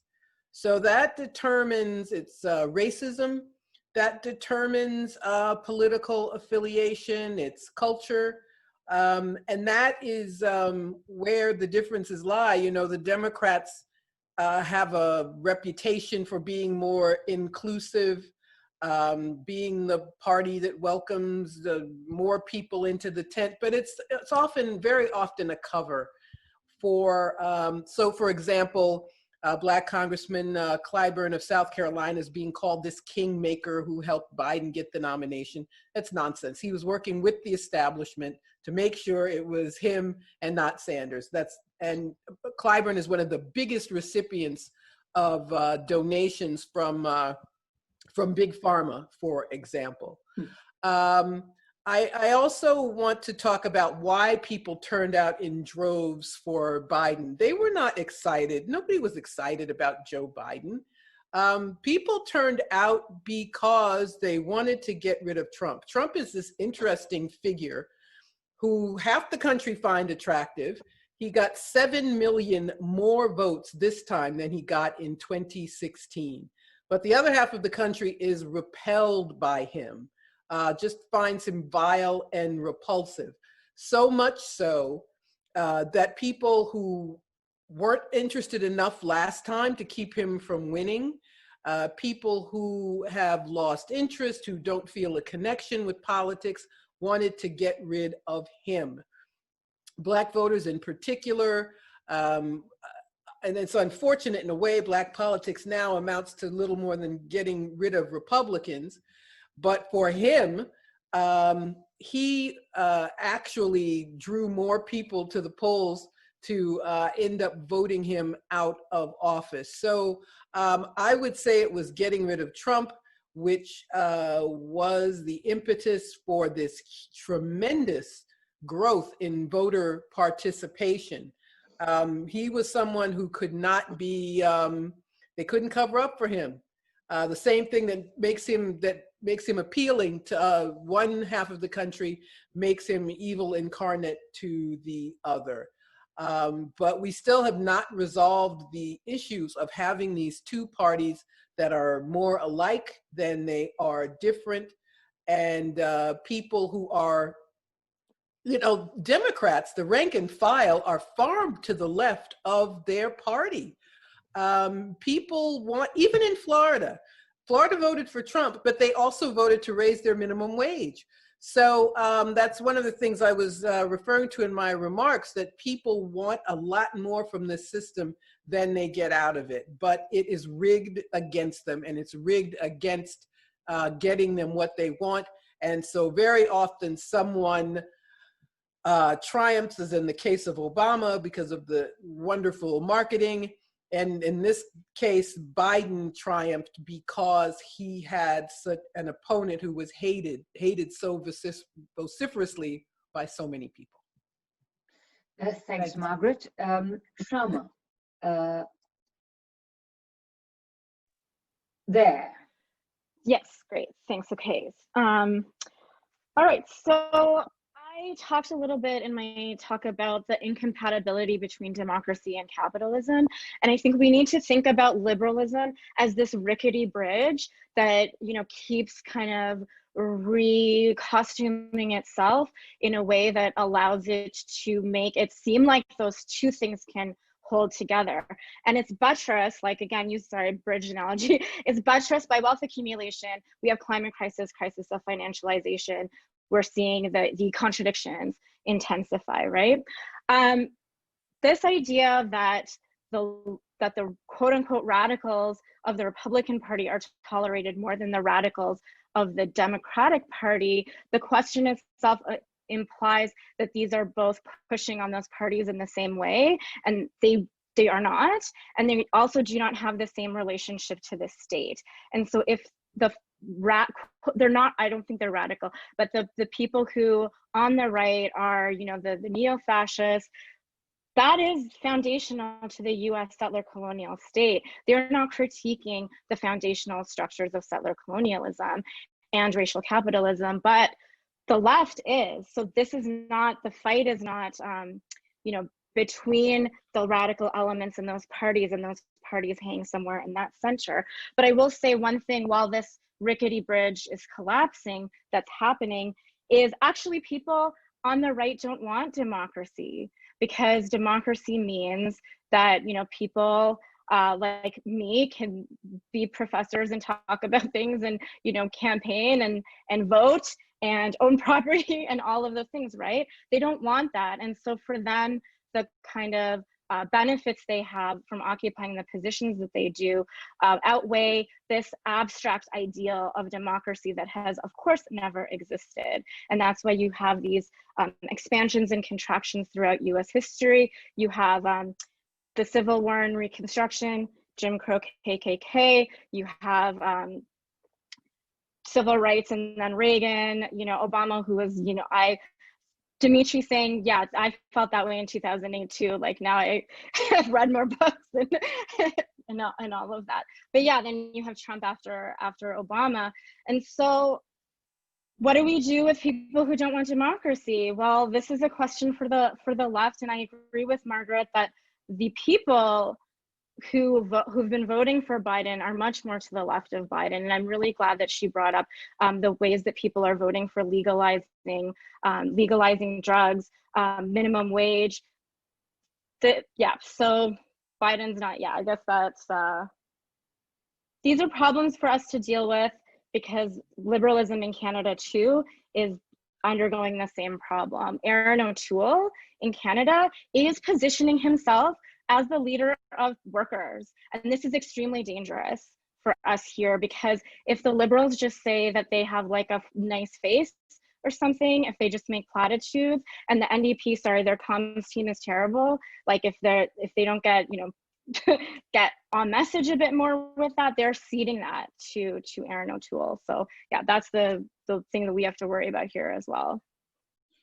Thanks, Sharma. That's very, very important to say. Okay, is there any other panelists who would like to come to these questions, or should I go? Vijay, okay, please go ahead.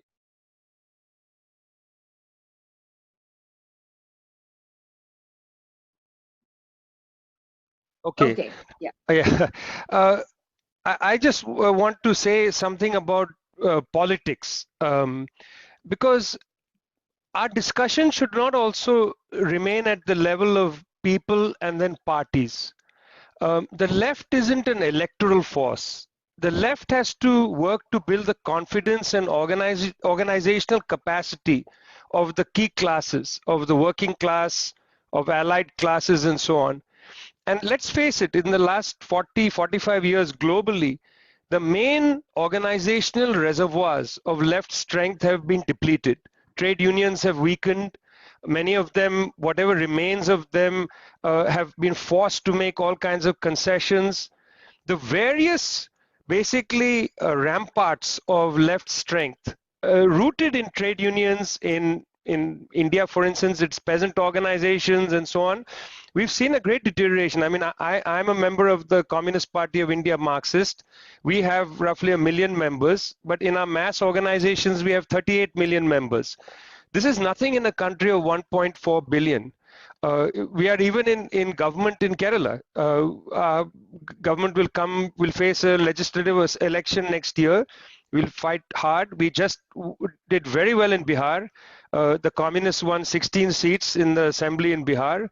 But the difference between what we have in India and what is seen in many of the Western countries is that the reservoirs of the left have depleted more in the Western countries.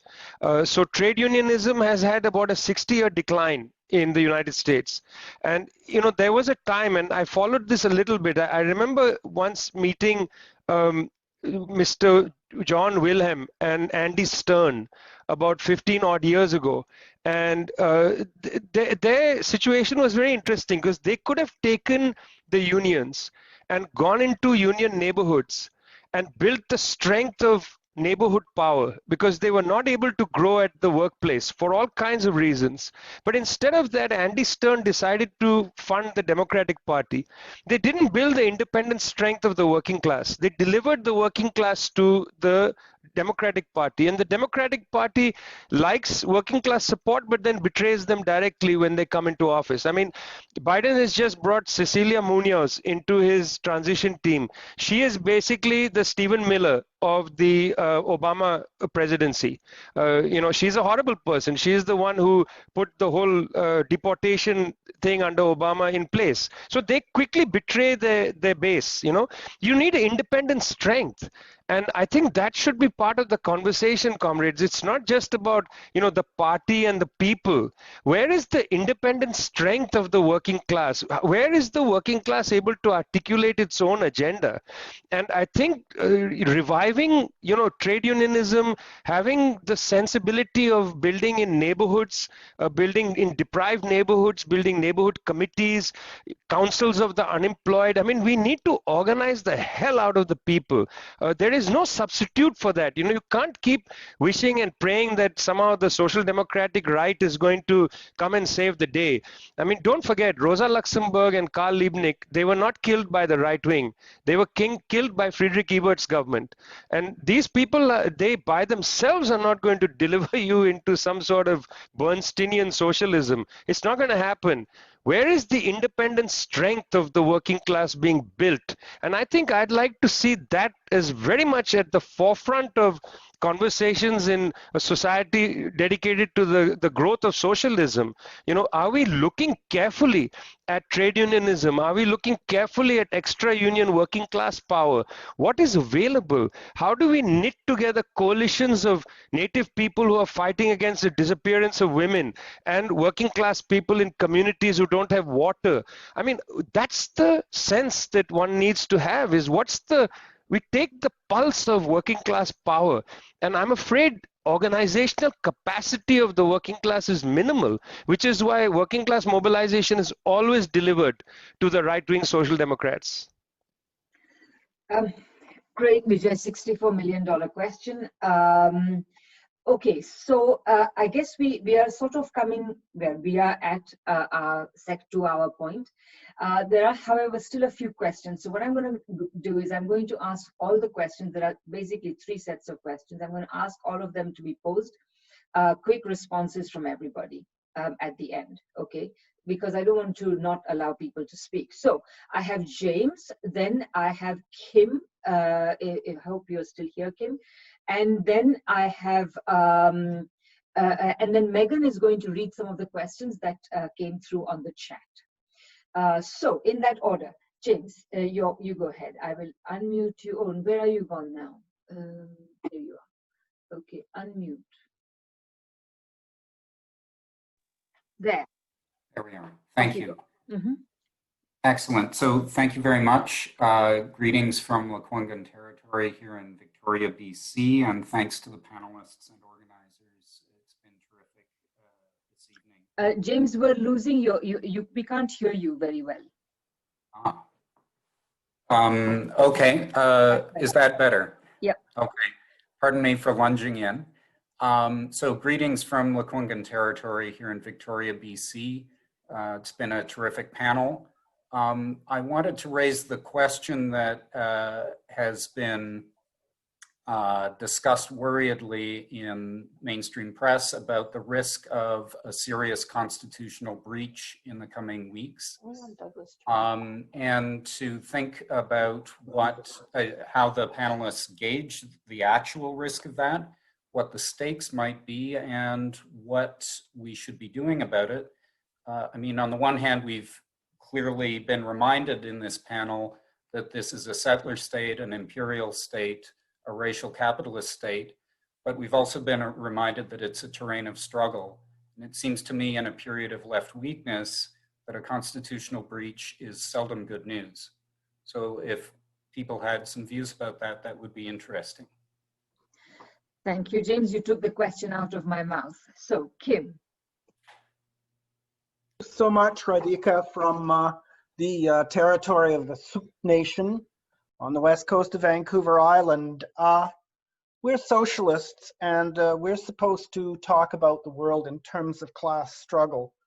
I agree with those who've said that the working class in the US is more or less politically marginalized. And consequently, I see that the most obvious feature of class struggle in the US is the so-called cultural wars between the petty bourgeoisie and the new middle class. But behind that is a concerted struggle for hegemony between two factions of capital, one that I call smokestack capital and the other emergent or high-tech capital. I believe that this is the main point of division in US society today. I wonder if the panelists agree with this assessment, and if so, how they see it playing out under a Biden presidency.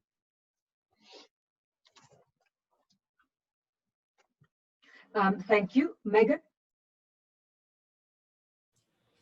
Hi, everyone. Thank you. So I've been reading the chat, and hopefully I got everybody.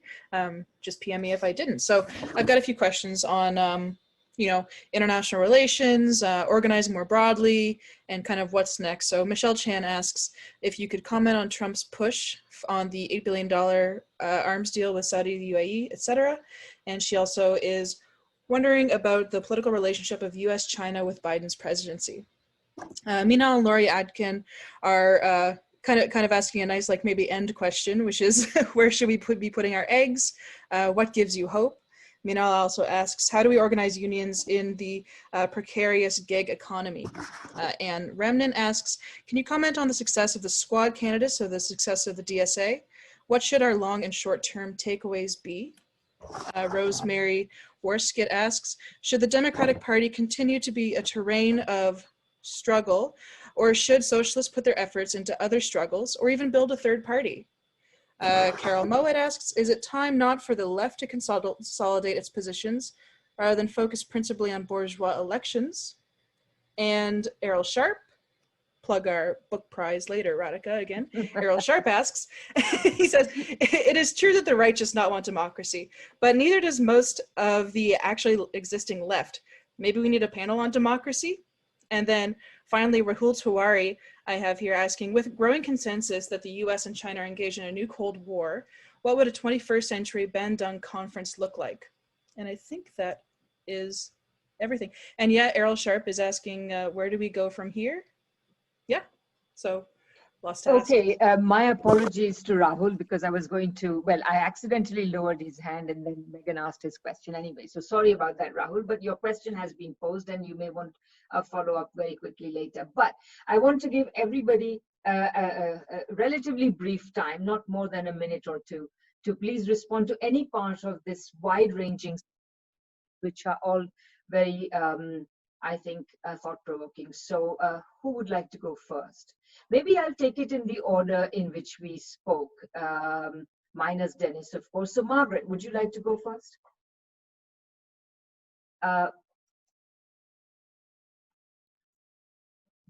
There. Okay, very nice.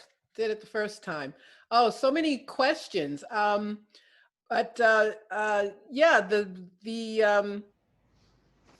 we can't depend on elections. I mean, I think Vijay just made a great case for why not.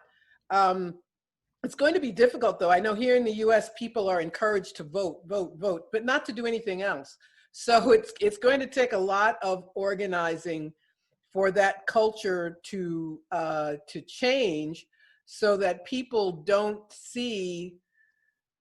believe that these elections are going to bring about a great deal of change. Or, excuse me, there are people who go through the motions knowing that it isn't going to bring about change, but as in the case of, especially this year, they want to get rid of a certain person who they decide is the greater evil. But that's what we have to do. We have to find ways to organize, to mobilize, to somebody asked a question, how do you mobilize for unions when there's a growing gig economy and they're doing away with employment as we know it? That is a reason to organize. For, California had this, they passed this horrible law. It was a voter referendum, actually, which basically makes Uber and Lyft drivers independent contractors and non-employees, and strips them of their rights. And they, using a lot of money and manipulation, won this legislative battle. But this is a call to action. There have been calls for general strikes. I think people have to be organized and educated a lot more before that can happen here. But I think we have to start where we are, because we have a worsening situation in the lives of most people, and we have to get people away from the only organizing they do is once every 4 years when they go to the polls. Thank you. I guess next we'll have Dimitri.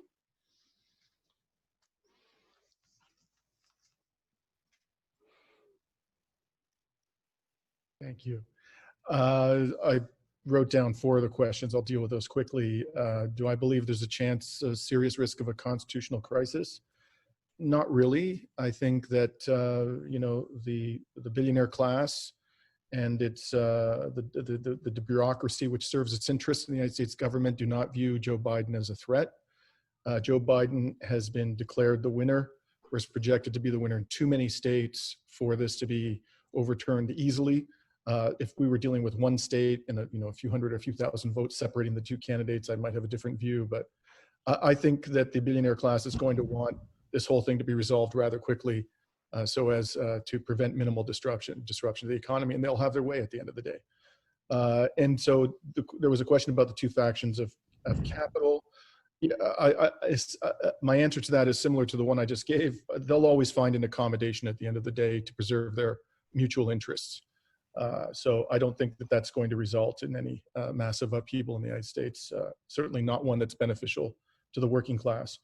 The success of the squad candidates. Let's bear in mind that the squad is not actually radical. You know, they're one of the, I think probably the key platform plank that they support. There are others, but it's Medicare for all. And the United States is the only developed country that doesn't have a universal free healthcare system. So it's those who defend the system who are the extremists. They are simply moderates in that regard. A $15 minimum wage, that's not radical. Nonetheless, the fact that all of them won their seats, and they increased their ranks, particularly with Cori Bush, who may actually be a radical, while the losers in the congressional races were all self-styled centrist Democrats, indicates that, in fact, the reason why Biden came so close to losing to the worst president in the post-World War II period is because he is a neoliberal, because he's not progressive enough. And I think their success, the success of the squad and these new incoming progressives, belies the claim that it is the progressives who are to blame for Biden's rather anemic showing. And finally, whether to build a third party, that's a question that I'm grappling with myself here in Canada. After finishing second in the Green Party leadership race, I think the situation in Canada and the United States is quite different.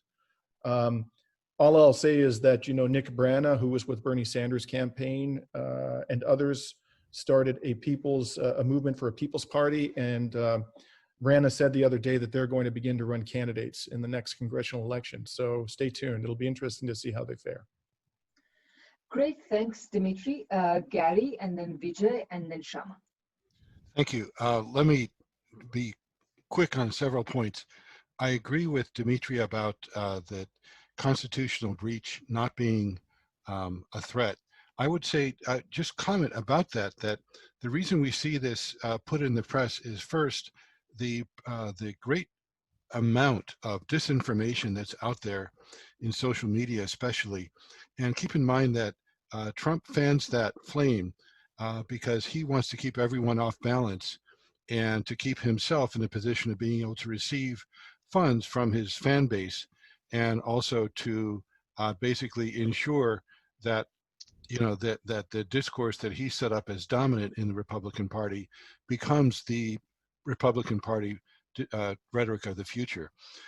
Tim, smokestack versus high-tech capital. I would, of course, you know, I'm always with the problem of the too big to fail mega banks and their shadow banking empire linked to the US current account deficit and linked to, therefore, the global factory. So sort of following along with the idea of buying time through all of that.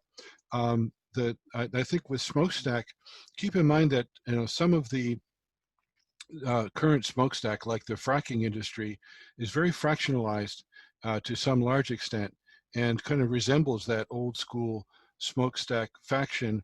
But most of the older, formerly completely industrial powers are now very financialized. High-tech capital, completely fascinating, and I think we've got to really pay attention to that. Nina, on how to organize and so on, I would just add to what was mentioned about California, but just to say there have been some successes in unlikely places in organizing people. You mentioned gig workers. I would just point out the LA janitor organizing and the bus riders union as examples of creative approaches to restoring some kind of a mass basis. And finally, regarding where do we go from here, I've been leading a left macroeconomics coalition, I guess you'd say, in the UK. And one of the ways that we proceed, because some of us are feminists, some of us are Keynesians, some of us are Marxians, and so on and so on. And one of the ways that we get on with things is that say let's keep it issue based. Let's think of the issues to be solved, and there will be at the local level, the national, and of course the global level. And by basically finding areas of solidarity and concurrence and struggle, we can build those links.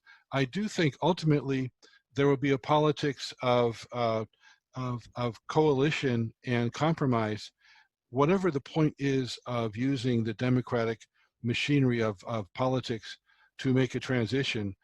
But in the meantime, more coherence in our ranks is definitely necessary. And of course, here in the UK, the unfolding struggle of the Labour Party is something that shows us the complexity of getting to the issues and over some of the things that distract from the issues. Thank you. Thanks, Gary. Vijay? Thanks a lot. I'm actually not going to answer most of the questions because others have done it. I'd like to just talk about the organizing issue. And here, I think it's probably a good idea for people to take lessons from outside the West. The institute that I run, Tricontinental, we do a lot of work summarizing the kinds of experiences that people have had building mass movements. I just quickly give you the example of ASHA workers in India, 900,000 workers who are the front line in the COVID-19 fight in India. 600,000 of them went on strike recently. The Communist Party has a trade union of ASHA workers, only 70,000 members of the ASHA workers, and yet 600,000 of 900,000 went on strike. How is this possible? Because the 70,000 workers who are organized are the backbone of that entire sector. These are the leading people. They command the authority in their various ASHA working groups and so on, and they're able to therefore inspire people to join them on the strike and to build a union amongst people who are some of the most wretchedly paid is a place where you can find a lot of lessons for the gig economy, for precariousness and so on. It's not like you need to invent this from zero, but it takes a little bit of modesty to look outside the West for examples, to learn from people, perhaps to learn from what was done between 1992 and 1998 in Venezuela. How were the Bolivarians able to build an electoral coalition from nothing after the failed coup when Hugo Chavez said, everybody go home por ahora, and then por ahora becomes the symbol of the election campaign? How were they able to build a winning coalition when Caldera took them deep into the IMF right after Chavez was released from prison? So I just think that people need to study the experiences elsewhere and not believe that the West is so damned exceptional that it has to come up with all the answers by itself and then teach the rest of the world by promotion of democracy. Radhika mentioned that Morales wrote the introduction to the book that I just published called Washington Bullets. In April, when Evo wrote this preface or forward, he said, "We have the conviction that we are the masses, and the masses over time will win." Let me tell you something. If you don't have that conviction, comrades, you just can't move an agenda. We have the conviction that we are the masses. It may sound arrogant or whatever, but if you don't have that conviction, you're not going to fight for anybody. You will be racked with cynicism. It took that feeling of conviction that made the people like Patricia Arce, and this is the last thing I'm going to say, Radhika. Patricia Arce was a mayor of a small town in Bolivia. She was dragged out of her office. Her hair was ripped out by these fascistic mobs backed by the US coup makers. They painted her face red. They threw gasoline on her. She looked directly into a cell phone that was videotaping this and said, "We are not afraid." That's what she said. "We are not afraid." And she was not sure they were not going to kill her. In this election, she was elected a senator. She is a senator in the Senate in Bolivia. Take inspiration from Patricia Arce. Take lessons from the ASHA workers. Learn from Evo Morales. That's the way forward. The way forward isn't navel gazing. Great, thank you, Vijay. And Sharma. Thank you. Yeah, so this has been really great. I'm the last speaker, so I just want to say that. One of the things that we haven't really gotten to talk much about is climate crisis. So I'm somebody who thinks relationally across historical periods. And one thing that is different about our time is that we have this time limit. And that if we think about accelerating the contradictions, we actually do need to buy ourselves more time in some of these ways, even though that buying of time might seem obfuscatory or is in a lot of the ways that I mentioned in my talk.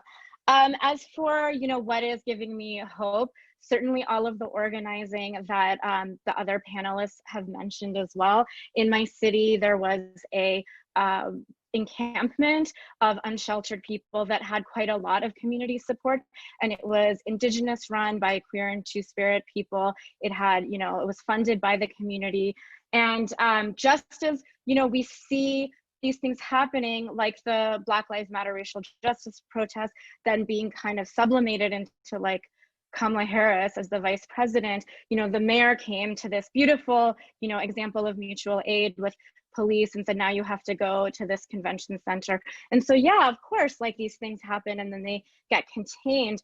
One of the ways that I think about this model of adaptation in my work is through Roberto Esposito's Immunitas, and the ways that the body, the kind of the body incorporates its critiques, right? It makes it part of it. And so that, I think Kamala Harris is an example of this.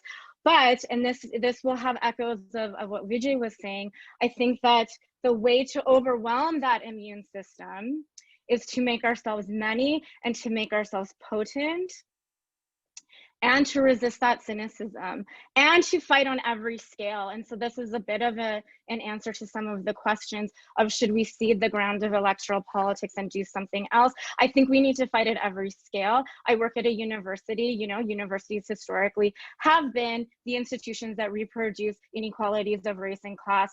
And I still am in that university, I feel very lucky to be able to teach students. Like this is still a site that we can do some work.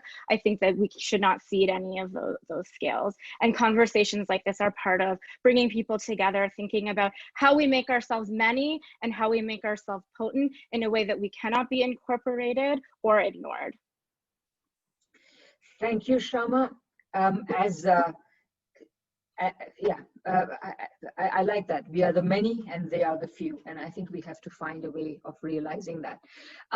Folks, we are almost half an hour above time. I am looking at the numbers and we're still over half the people who came originally are still here. Thank you for your stamina, your perseverance. And I really, and I have had lots of people saying that how much they enjoyed the panel. So I want to thank all the panelists. I also heard lots of people saying that they would love to see more of these. And certainly if the Society for Socialist Study Executive and I have anything to do with this, you will definitely see more of those. I want to thank the SSS executive for helping me put together this panel. Megan, particularly for being such a absolutely fantastic techno-whiz. And yeah, in closing, I'd just like to give another plug for the Society for Socialist Studies Book Prize, the announcement of which has just gone up. So if you want to nominate a book, please go to socialiststudies.ca and you will see a form for that.